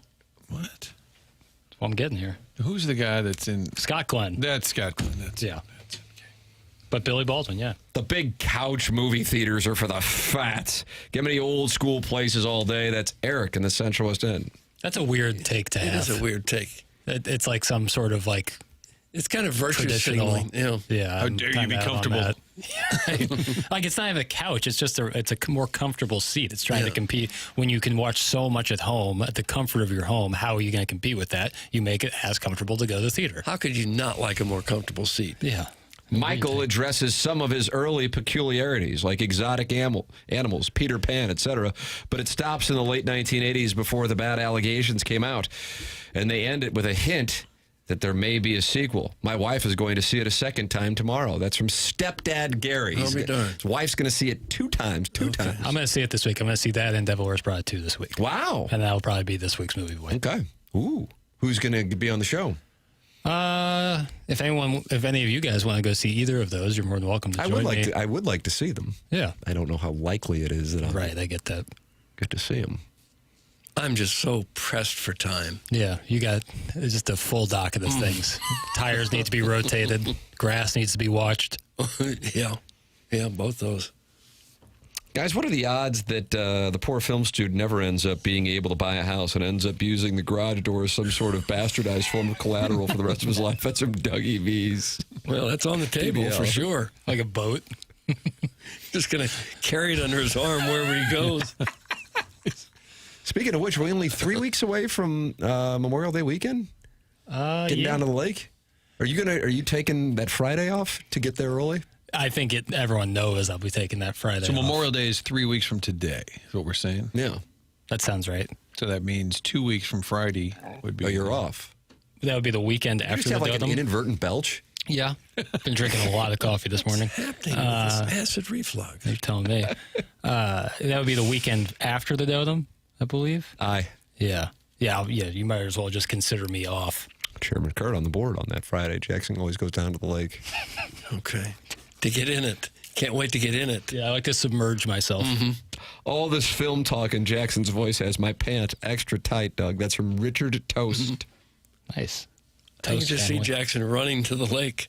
Can't wait even to get settled in the condo or the hotel. Just sprinting and jumping into the water. Yeah. While there's a guy peeing on the dock right next to you. Like Mark Spitz, just can't get to the pool fast enough. We'll do the Design Air Heating and Cooling email today next. CMA 101 ESPN.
This is Jackson with a SportsCenter update brought to you by Saliga Heating and Cooling. The Pistons defeat the Magic last night, 116-94 to win the series 4-3 over Orlando. Cade Cunningham, the motorcade, with 32 points and 12 assists. That was another SportsCenter update brought to you by Saliga Heating and Cooling, a Daikin heating and air conditioning dealer.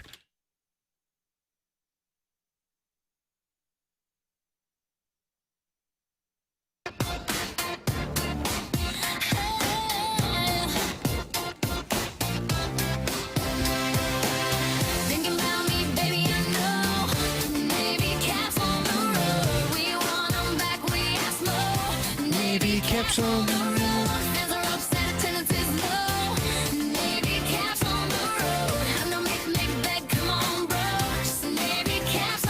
It is TMA 101 ESPN and the TMA STL YouTube channel. Mark Hanna, sponsor of the 9 o'clock hour on the morning after, and it is time for the Design Air Heating and Cooling email of the day. Morning, boys. Hey, Papers. Yo. How you doing, buddy? Good. You okay? Is the dais treating you all right? I only ask because after a rough first hour of listening, the Cardinals is the third topic today, using the word reconnaissance and not having the McGreevy cut queued up. I'm worried that there could be some abuse going on. Blink twice if you need some help. Better yet, come down to the Heiser house. I'll get you something to eat and get one of the lovely ladies to give you a foot rub, a scalp massage, or a ZJ. Whatever you want. I don't know what that is. Whatever you want. $10 goes a long way. Anywho, great show as always, gents. Till mañana. That's from the Heiser House Hooligan. Heiser House Hooligan. Where's the Heiser House? I don't know, but I don't want any ZJs. No, I wouldn't take that. Congratulations to Cherie DeVoe for being the first female trainer to win the Kentucky Derby. Oh, good for you. By my count, female trainers only need 150 more wins to catch up to the male trainers. That's Steve in Des Moines. Huh. Steve in Des Moines. He wears his misogynist badge with a lot of pride. Sometimes it can be easy to look back with regret at how things unraveled for a bit. David Wright was a career .296 hitter. But there was one specific instance that had him shook to the core. June 2007 in St. Louis. 1-1 count, and he fouled off a pitch into the crowd, as it happened hundreds of times. But this time he saw a young, healthy scrapper with a wet jumper literally hide behind his platonic female companion, holding her in place like a protective shield. The slap of his foul ball against her arm still resonates in his ears as he tries to go to sleep at night. Then came the high-pitched cheer from a pale guy who had been cowering behind the girls. He picked up the ball and high-fived some people around him while she tended to her injuries. David Wright ran into a long slump as he tried to recover from the trauma of that day, and he nearly quit baseball. And the memory still haunts him.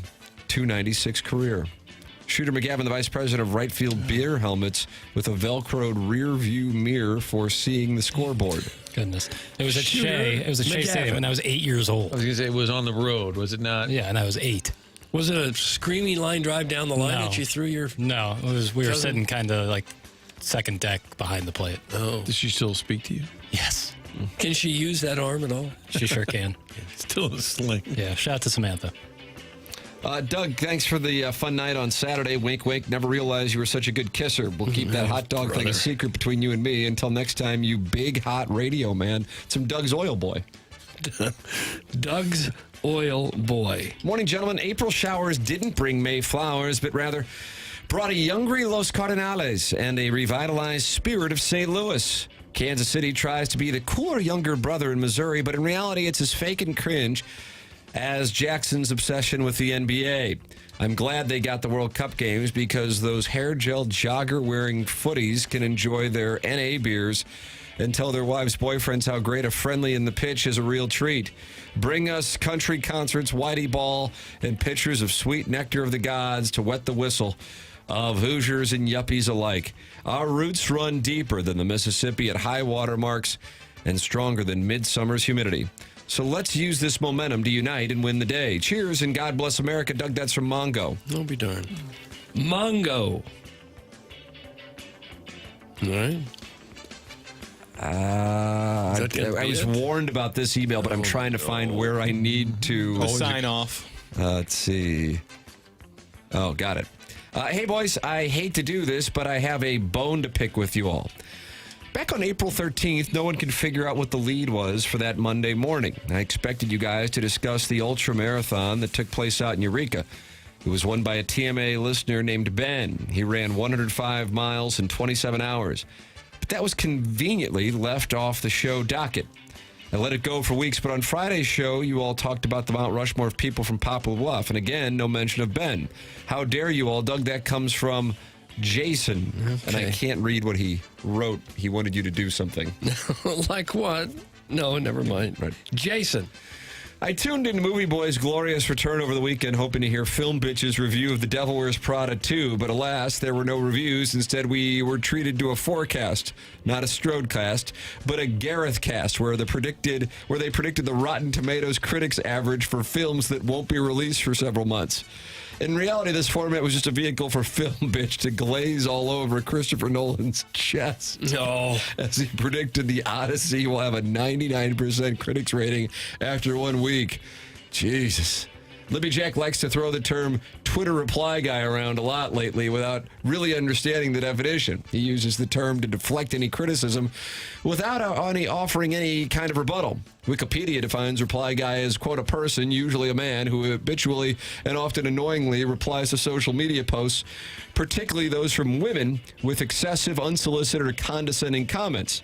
TMA listeners nitpicking every last element of this show is a tradition that goes back decades. This is the business we've chosen. We all know who the real Twitter reply guy is. You can find his reply April 30th replied to Erica Kirk with 0 replies and 0 comments. He's the one who passive-aggressively tried to book Selena Benz by tagging her in a tweet saying, a lot of people are asking me if I can get Selena Benz on my podcast, being she's a St. Louis girl. I reached out to her agency. We'll see what happens. Doug, that's from Buck Swope, DBA, okay. The Recess Lady's Breast. Buck Swope. Jackson, do you want to issue a reply at all?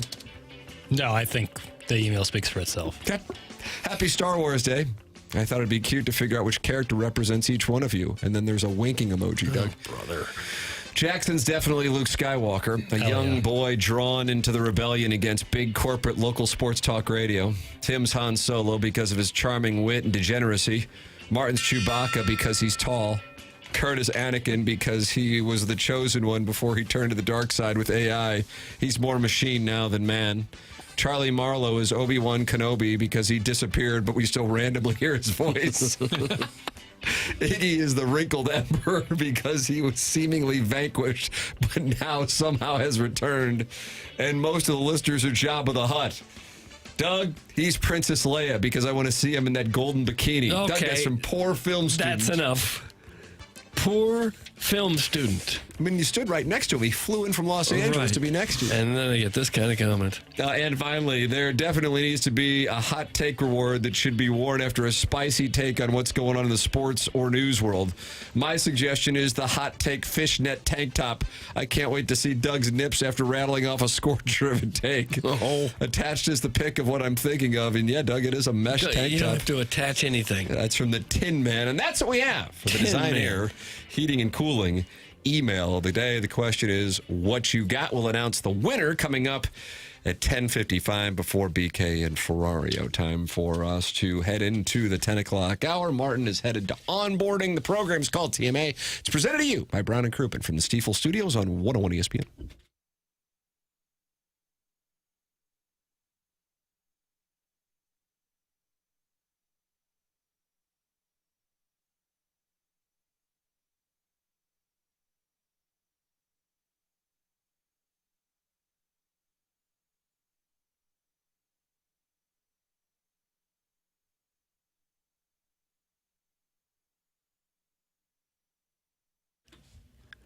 It's true, good things come to those who wait. At Stiefel, great things come from knowing when to act.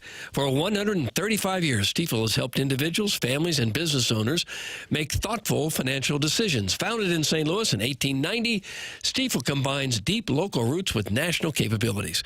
From customized wealth management to investment banking and traditional banking, Stiefel delivers fully integrated solutions designed for complex financial lives, whether you're growing, preserving, or transitioning transitioning wealth. The same long-term mindset is why Stifel proudly supports TMA, because we know success is all about timing and knowing when the moment is actually the moment, which on sports radio usually happens right after we've seen the replay. Investing, banking, advising, Stifel, where success meets success. Stifel Nichols and Company Incorporated, member SIPC and NYSE.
It's TMA 101 ESPN, 10 o'clock hours brought to you by Design Air Heating and Cooling. Tim McKernan, Doug Vaughn, Jackson Burkett. Martin goes to onboarding. Chairman Kurtz usually slides into the dais, but look, Doug, somebody else did, and his name's James Carlton. He's my insurance agent. I saw him sitting over there. Hello, James. What's up? Good morning. I think the lead should have been, well, the lead in my household blew it. certainly The lifetime was. roofing. The lifetime roofing lead for my family was they got to meet Doug Vaughn walking into the game yesterday. Oh, big moment for them, I'm Yes, sure. and of course, the first thing Doug's peacocking about is his free parking. We just paid $30, of Got course. it again. Got it again. Yeah.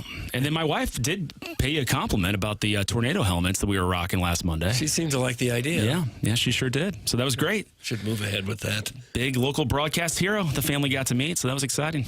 I saw you guys walking into the ballpark. We were driving to go to our spot. We did not have free parking.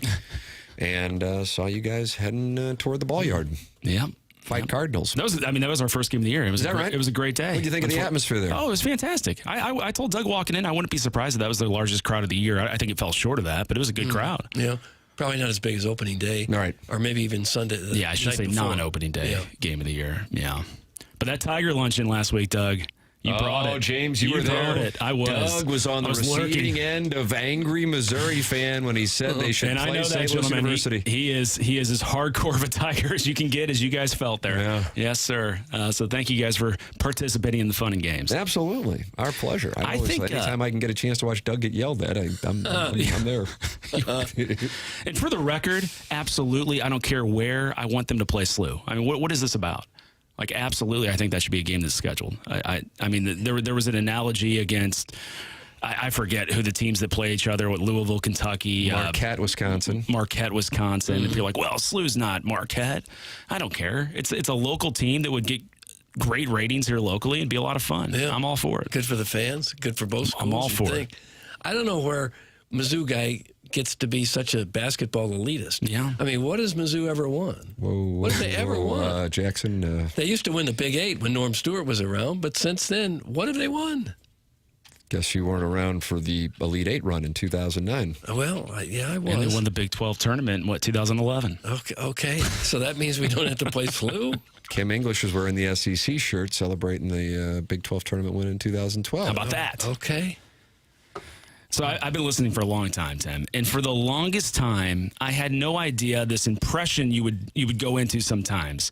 And then you mentioned one day, I think to Jackson or somebody, it's from Jiminy Glick. It's if I am in bad spirits, which is about 6 or 7 days, I will go into a YouTube rabbit hole of watching Jiminy Glick. Yeah, I highly recommend it. I've done that. And so for those listeners, like myself, I guess I lived in a closet all those years. I had no idea who that was. And so like Tim just referenced, my wife and I went into a YouTube rabbit hole of these Jiminy, and we loved it. We're giggling our butts off. It was fantastic. What was your favorite interviewer too? Well, Jerry Seinfeld's reactions are always really good. That's a great one. Larry David, I mean, he's if I could have a Mount Rushmore people I just want to interact with, just because he'd probably hate me, it's Larry David, just because he's my all-time favorite, I think. So all those Julia were great. Louis-Dreyfus yeah. and Billy Crystal. Doug, that's the origin of smooching with the boys.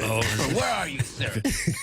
So if you're ever down, Doug, just pop on some YouTube and some Jiminy Glick. I've done that. I love Very it. good. I'll do that with Between Two Ferns as well, which is kind of from the same family of lack of self-awareness with the interviewer. It always alarms me when people think those are real.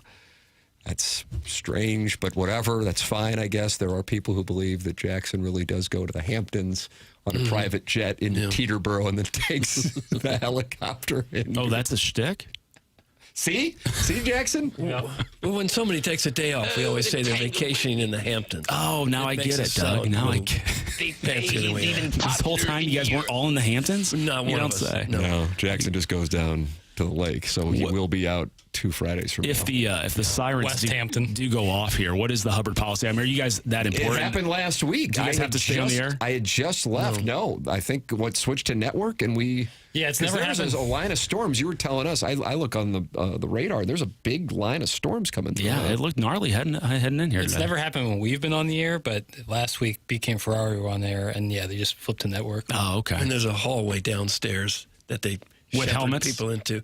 No helmets. I could probably sell a few.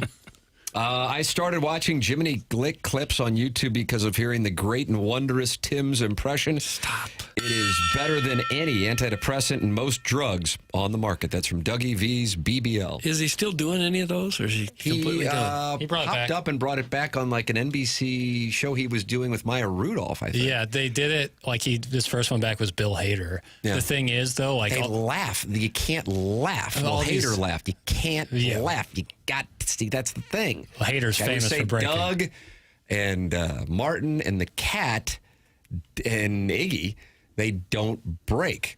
I break. I start giggling like a little, watch this, Doug. Tee-hee, oh, my nipples. Tee-hee. Oh, don't say that. Well, like he pointing to them. Interviews these like younger. I wasn't. I was flapping my little pincers. Look.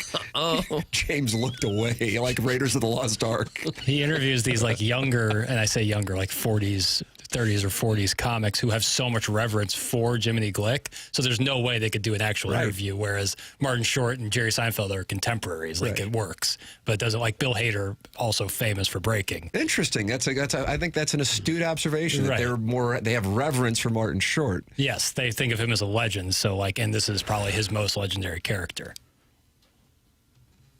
Is it his most legendary character, Doug? What about Ed Grimley? Yeah, right there with that. I was trying to think of Ed Grimley's name. What about little Nettie Knickers and Three Amigos? I wouldn't put Ned that up there. Niederlander? No. But he is one of the funniest guys that's ever been on the screen. Jiminy Glick ripped off his delivery from Tim. It's from Mr. Mike. Mike. Can I crowdsource for a second? Sure. Yeah, we crowdsource here all the time. Has anybody ever been stuck on an elevator? From the listeners out there. I feel like it's talking about a no-hitter, and I don't want to jinx it. Yeah, right. Did you have this happen? No, but I've come across a lot of elevators out of order. How does one elevator become out of order? Does the door just not open? Or does that mean that somebody at one point recently was stuck on said elevator? Because that seems like that's my biggest fear. Doug, have you been stuck on an elevator? I never have been, no. No, I'm sure somebody out there has. I wonder how common that is. Because you see these elevators out of order. Not here, of course. Let me tell you a story, and this has to do with Blues hockey. 2002, Blues taking on the Chicago Blackhawks. Doug, do you remember what happened in that series? What year are we talking? 2002. Was that the one that Ed Belfour was slamming his stick? No, that was like earlier in the 90s. than that. Yeah. 2002, they beat the Blackhawks, I think, in 5. And then they had to take on, for my money, the greatest hockey team that I have seen, the 2002 Red Wings. That didn't go particularly well. But we would always stay in the same hotel as the team. Hotel they were staying at, the Sutton place. I don't know if they still stay there. It's been 25 years. Hell, I don't know. It's right off of Rush Street, Gibson's, for those who go up there. And for whatever reason, I'm sure I'd been out and I had a little nip of the cooking show. I'm 25 years old. Yeah. And you got these nipples flapping, too. Just like this. Right. Just like this. Right. And for whatever reason, I'm thinking to myself, I noticed that the elevator, it's a larger building, skips the 12 to 14, no 13th floor. I know this sounds insane, especially when I said I've been imbibing. So help me. But in this particular case, there was a 13th floor. Yeah, I think it's case by case. That's right. Just really a weird thing. Yeah. That this is like acknowledged. Now, with that said, I'm thinking this. I'm in the elevator by myself, and I'm not like drunk, but I'm heading back to my room. Got to get ready for the morning skate. Got to see what these boys are doing. Sure. Thank you. And I'm thinking this. I had pressed the button to go to my floor, top floor. Look at my contract. Brother. And the elevator stops on the 13th floor. There are no rooms. There were construction, and there's just wind whipping through, and it just stops there. And yes, Jackson is exactly right, Doug. Scary. It's like I manifested a stop on the 13th floor, which was like Ghostbusters in the final scene. Oh, my. Expected to see the Stay Puft Marshmallow Man walking by. And I'm like, oh, my God, what do I do? Yeah. What do I do? Door closed, door closed, door closed. Up to the penthouse I go. But most elevators, when you have the numbered, will skip the 13th floor. Which, again, what in the hell is that all about? Are we empowering this? A lot of hospitals don't have 13th floors either, which makes a little sense. Like if you're maybe fighting for your life, you don't want to be on the 13th floor if you believe in that sort of stuff. Why would you? Well, I mean, why would anyone believe in that? I'm just saying that I can understand hotels. I agree. There should be to have a 13th floor. Who cares? In a hospital, I get not having a 13th floor. So you just step on the foul line when you're out in the ball field? Sure. Oh, gosh. I saw Robleski was jumping over it yesterday. There you go, of course. Doug famously hates superstitions or finds them. This is stupid. At some point, you grow up and you're an adult, and you can say that it means nothing. It's absolutely stupid. This is that Doug Vaughn nirvana. We all just need to get there, or we just don't care about these silly superstitions. Stop worrying about stupid things. Who wants to live on a 13th floor? That's from Chairman Steve in Des Moines. Biff does. There you have it. If you could get a discount for living on the 13th floor, I'd live on the 13th floor all day. Sure. Oh, I hate a bargain. I'm a North County fireman. Usually, if somebody was stuck in the elevator, I'm going to have yellow fire tape on it. If it's just a broken down sign, it's probably from an inspector. Maintenance overdue on the elevator. They have a very strict inspection policy. Doug, that's from the 314. That's helpful. Thank you. One Cardinal Way, there is no 13th floor. That's from Chairman Steve in Des Moines, who used to live there. Well, there was at point 400, there is, and Biff lives on it. Yeah. Well, Chairman Kurt texted me that you're more likely to get struck by lightning than get stuck in an elevator. So that's right. That's nice. Okay. But that data point. This says, I'm reading that the superstition, do you know where it comes from, the superstition that 13 is unlucky? Stems from the ancient religious and mythological traditions, most notably the Last Supper, where Judas, the 13th guest, betrayed Jesus. How about that? Interesting. And so for that reason, you can't go to a hospital on the 13th floor? I was born on Friday the 13th. No fooling. Yeah. People on the 14th floor know what floor they're really on. It's some old Woody. They should. They've been lying to everybody. It's one of those things, if you worry about it, it can become a problem for you. If you just ignore it because it's not worth worrying about, you'll be fine. Outside of like your typical like health, I mean, do you worry about anything? Not much. I don't. I should worry about more than I do. Vaughn Nirvana. I should worry about more. Vaughn Nirvana. Something we should all aspire to. And you should aspire to work with James Carlton of the Carlton State Farm Insurance Agency. 314-961-4800 or go online at carltoninsurance.net. James has been my insurance agent going back to 2019. And the customer service that James and his team provide are truly second to none. Anything you want to share with our audience, James, about what's going on at the Carlton State Farm Insurance Agency? Maybe a TMA poll. What was bigger in 2019? The Blues winning the Cup or Tim joining on to our office? I don't know. I mean, that's a toss-up. I guess we ought to send that out on the Twitter tweets, Doug, and see. I don't know. See what. No, wins. but we continue to express our gratitude to this listening audience. They are fantastic. They're all great people to deal with. Even if we're not the right time, right fit right now, they're always open to us reaching out to them down the road, and we're very grateful for that. We're grateful to you guys. Thank you so much. And thank you for getting on board with After the Morning After. Oh, I love it. Really You're enjoying a fan. it. Absolutely, really enjoying it. You guys are troopers, man. That's a long day.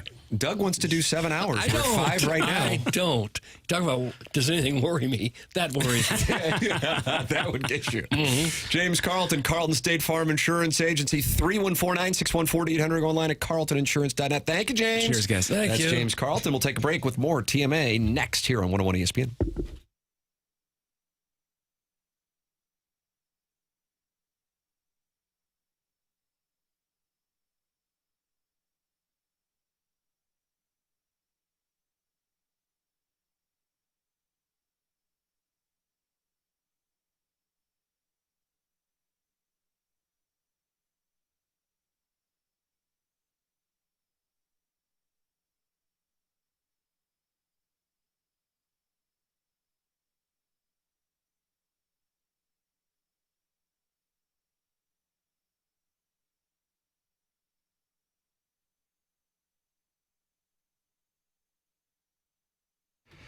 Ryan Luchtefeld of Delmar Mortgage is who I am working at as we are looking at homes, and he is online at delmarmortgage.com, and you can call him directly.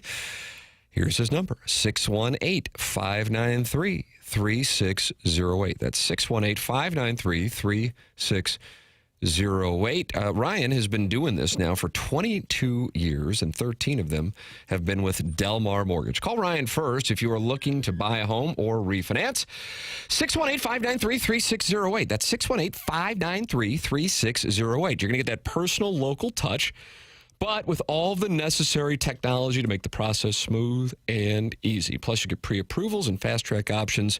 They're going to make your offer stick out to local sellers and listing agents with closings in as little as 2 weeks. It's Ryan Luchtefeld, our Billiken insider here on TMA, and he is with Delmar Mortgage. Online at delmarmortgage.com or call him directly at 618-593-3608.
Where were you, Doug, when this was performed at the Moonwalk at the Motown Awards? Is that October of like 83? I don't know. Orioles had just beaten the Phillies, right? Well, that sounds right. But where was I when he was doing that on stage? Yeah.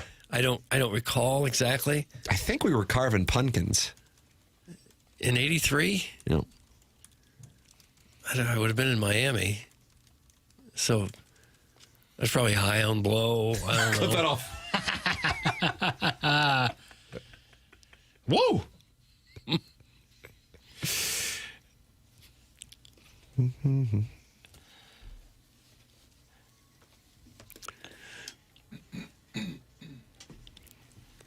Superstitions are stupid. Thanks, Beer Cats. Well, some of them are really dumb.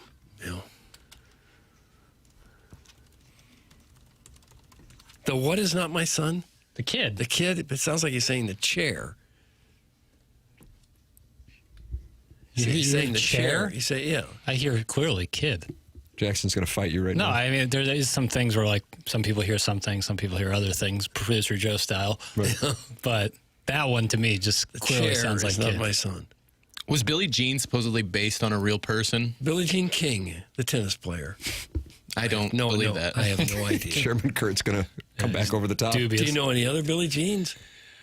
Wasn't there the legend of Billie Jean with the great Helen Slater? I assume it was a documentary about Billie Jean King.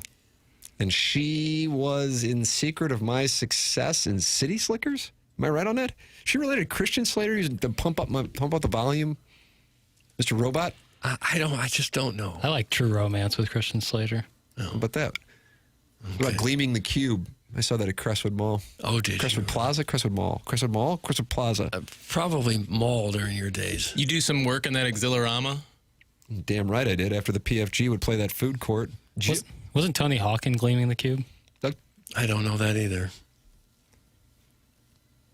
But the chair. Right there. It's clear as day. The chair is not my son. What? I don't even hear like anything close to the chair. I don't hear anything close to kid.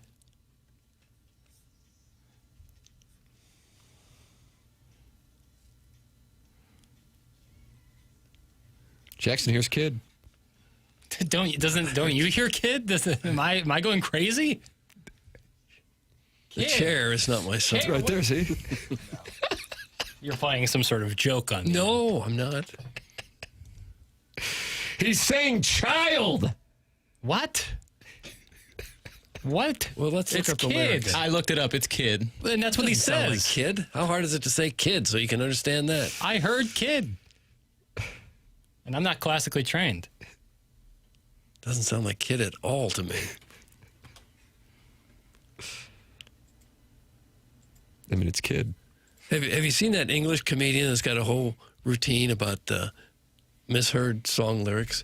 It's hysterical. I forget what the guy's name is. I've seen that video a few times. He got like 10 minutes on it. It's really good. What are some of the songs? I don't remember now, but some of them, if you can sound very dirty if you think about it long enough. He was a stand-up guy, an English guy. He's really good. I don't know that we could play it on here. Maybe. Peter Kay. Yeah, that's who Peter it is. Kay. Yeah, that's who it is. I believe Ella Langley currently has a song that has some misheard lyrics that she has addressed. But Jackson's not a fan of Ella Langley, so we can't talk about it. I never said that. Oh, I thought that you said you weren't a fan. I just got to the L. I'm a big fan. I'm late to the party, but big fan. It's like you and Jackson are going to have to fight over. I'm on board. She's coming to St. Louis this summer. Chaffetz. Oh, playing Chaffetz? I think so. I looked it up last week. It's a pricey ticket right now. Oh. From one old to another, Doug. Times to get your hearing checked. That's from Sharon and Clayton. I don't hear kid at all.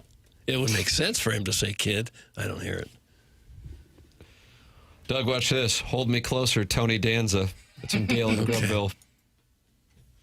It's a nice sentiment. She's a hot. I'm a fan. That's from Packer Dave. She's a hot. I needed a title. I'm a fan. Sounds a little creepy to me. I don't know if that's in reference to Sharon and Clayton or Ella Langley. I don't know. I don't know what's going on. No, I don't either. She comes on Friday. The ticket prices are insane. That's from the Fluffernutters fan page moderator. Ella Langley's here on Friday. Wonder if she'll come in studio. That'd be fun. Have Iggy reach out. Maybe a Friday? Is it this Friday? I'm looking it up. Anyone who says they understood the lyrics to Rocket Man without looking them up is a straight-up liar. Yeah. Sharon and Clayton. There's a lot of songs you have no clue what they're saying. Doug, if you want to sit in the pit for Ella Langley, you're going to have to buck up about $1,000. Oh, no thanks. $1,000? Yeah, she's playing here Friday. And is she coming in studio? What hour? Yeah, she'll be here 7:15 A block. Ooh. Yeah, boy, $595 I'm seeing for Pitt. I just heard 1,000. We might be on different sites. Oh. Okay. Who would you pay $1,000? You wouldn't pay $1,000 to see a soul, would you? I don't think so, no. I definitely would, but I need you to throw pucks at the net because nobody's coming to mind right away. I guess Ella Reese. When Jackson and I went to Las Vegas a few years ago to Circa, Bruno Mars was playing the MGM, and that's a bucket list concert for me. Oh, but is that right? I just couldn't do it. How about that? And that was 1,000? I don't think it was that much, but it was something I was not comfortable with. Packer Dave's my brother. He's a teacher, but really struggles with punctuation. That's from Josh We Bob didn't need Bill. to know that. It's nice, though. Family. Yeah. Wonder if he shares a building with Keisha Gray. I don't know. Maybe he teaches Keisha Gray. I don't know. Teaches her what? I saw this on my TikTok algorithm over the weekend, Doug. These are things that Tim sees in his TikTok algorithm that might have already 10 years ago been discussed. Brought to us by Tim's TikTok algorithm. That had U2 not done the deal with Apple, 2014, was that when they had this? Probably, yeah. All the songs from their album downloaded, that U2 would be experiencing a renaissance with like Jackson's age group and younger from, in particular, their two most famous and revered albums. Doug, those albums are? I wasn't paying attention at the beginning of that. What band am I thinking about again? U2. U2. Oh, I don't know then. Jackson? I don't know if Chairman Kurt's ready. I can tell. He's got his hand on the... Beautiful... I don't know what we're talking about anymore. You're talking about the songs or albums? The album. I don't know the name of the album. I couldn't name one album. Joshua Tree. Yeah, right. Tone, baby. But instead, they have been ruined by that, and therefore they can't win them back because they didn't experience the renaissance that, say, older bands have experienced. I thought that was a wonderful little master's thesis. What do you think on that, Papers? Yeah, I think that there is, definitely a contingent of people who are like, didn't really know much about U2 in my age group, like knew some of the songs, like probably heard Vertigo or something. And then they're like, why? Like, this seems like a real invasion of like not only phone, but like now like my storage has like all these songs I didn't ask for. And it felt like really forced. Whereas there's certainly a band that would, like, I think people would really, really like.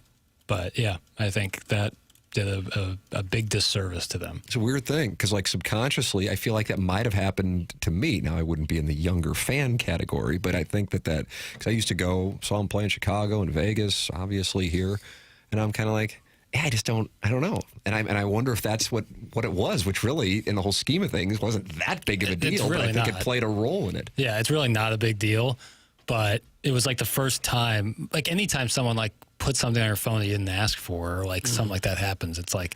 Do you feel like Movie Boy has that? No, see, because people, I'm sure that's going to be coming in. Well, it is. Yeah, I can imagine. Pepper and Genie went down that road. But you've opted into subscribing to the TMA STL podcast, therefore you have confirmed something that you are interested in this program, whereas you just had to have the music app on the iPhone, which you can't delete, to get the U2 album, and that was like... that felt too far, even though I'm sure legally they were in their right to do so. It almost felt like you'd been hacked. In a way, yeah. Just like, why I didn't ask for this, why is it here? Fluffernutters fan page moderator, I think, was the first one to say it. U2's move is the equivalent of Movie Boy infesting my podcast feed. No, gosh. I disagree. No. But you don't force your podcast onto people's phones, do you? I have never. No. You don't think it's because Bono is a pretentious, and then she uses a word I can't I can't say. I don't believe anyway. And that comes from the horny history teacher's husband. Oh, really? Guess that's a guy then.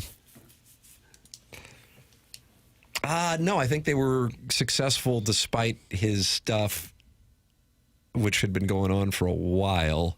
But I do think that album thing was the bigger thing. I agree. Which is weird. Yeah. I mean, I don't want to say it's weird. It's just, it's surprising how much its impact still lingers. Well, notice that they've done that with the 0 albums ever since. Apple has never done that again. They're like, saw the reaction of that, and they're like, okay, never mind. You kind of feel bad for you, too, that they were the guinea pig of that.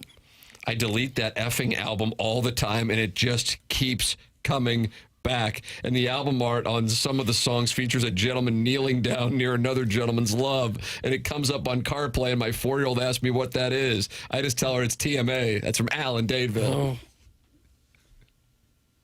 Yeah, it's tough. That's tough. But it was a bad move. It was a really bad move. Movie Boy infecting my podcast feed makes me feel so dirty. That's a big tough. Gosh. Okay, well, just trying to elicit some feeling. That's really what Movie Boy is trying to do. Make you feel something. Bono became a woke loser. Yeah, there it is. Jackson was waiting for it. Eric took his phone. We'll have the winner of the Design Air Heating and Cooling email of the day coming up at approximately 10:55. We have After the Morning After at 11 o'clock on the TMSTL YouTube channel, 1057 HD2.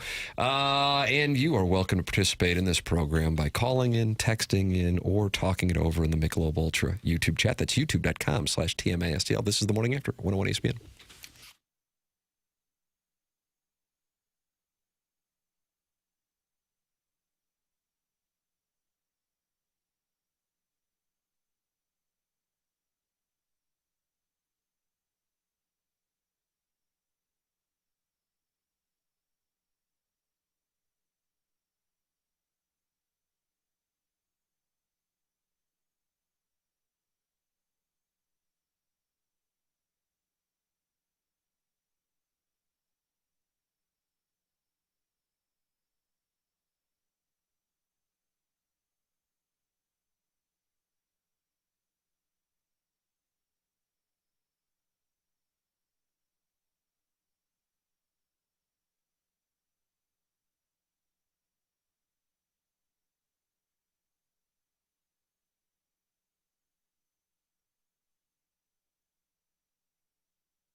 Caw-caw. You hear that, Battlehawk fans? That's the sound of Battlehawks football, and it's back at the Dome for the 2026 season. And Lee's Famous Recipe Chicken wants you to be a part of it. That's why their new Battlehawks box will get you 4 of their famous hand-bread chicken strips and an order of potato wedges, plus a code valid for buy one, get one free Battlehawks tickets. With this deal, you can get game day ready with a Battlehawks box for just $9.99 at any St. Louis area Lee's Famous Recipe Chicken location. Again, 4 of their famous hand-bread chicken strips and an order of potato wedges, plus a code valid for buy one, get one free Battlehawks tickets for just $9.99 at any St. Louis area Lee's Famous Recipe Chicken location. You can get the Battlehawks box in-store or by ordering online on Lee's new mobile app, where you can also earn points for free food and discounts. That's Lee's Famous Recipe Chicken, partnering up with the Battlehawks.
This is Jackson with a Sports Center update brought to you by Universal Windows Direct. Cardinals Brewers tonight, 6:45 p.m. first pitch here in St. Louis. Kyle Leahy on the mound for the Redbirds. That was another Sports Center update brought to you by Universal Windows Direct. You'll be saying, I love my windows.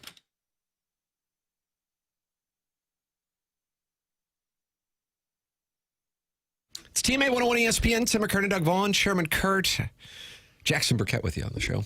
And we're in the Stiefel studios. Coming up here in about 13 minutes, we'll be doing After the Morning After on 105.7 HD2 here on 101 ESPN. BK and Ferrario coming your way. The votes are in for the Design, Air, Heating, and Cooling email today, and Jackson Burkett has that information. Jackson, who won today?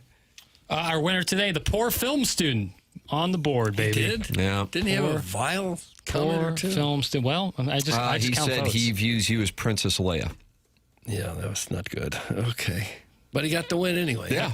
I would like to see you in those kind of those braids. Yeah, those braids that are The ear buns. Yeah, I'll be right back. It's good. Who says I haven't worn my hair like that in the past? Yeah, or just you in a tunic in general really gets me rolling. A tunic. What's a tunic? It's kind of a one piece, kind of a loose swimsuit. One piece. No, not like a swimsuit at all. Actually, I do have the internet right in front of me. That was a heavy crowdsource.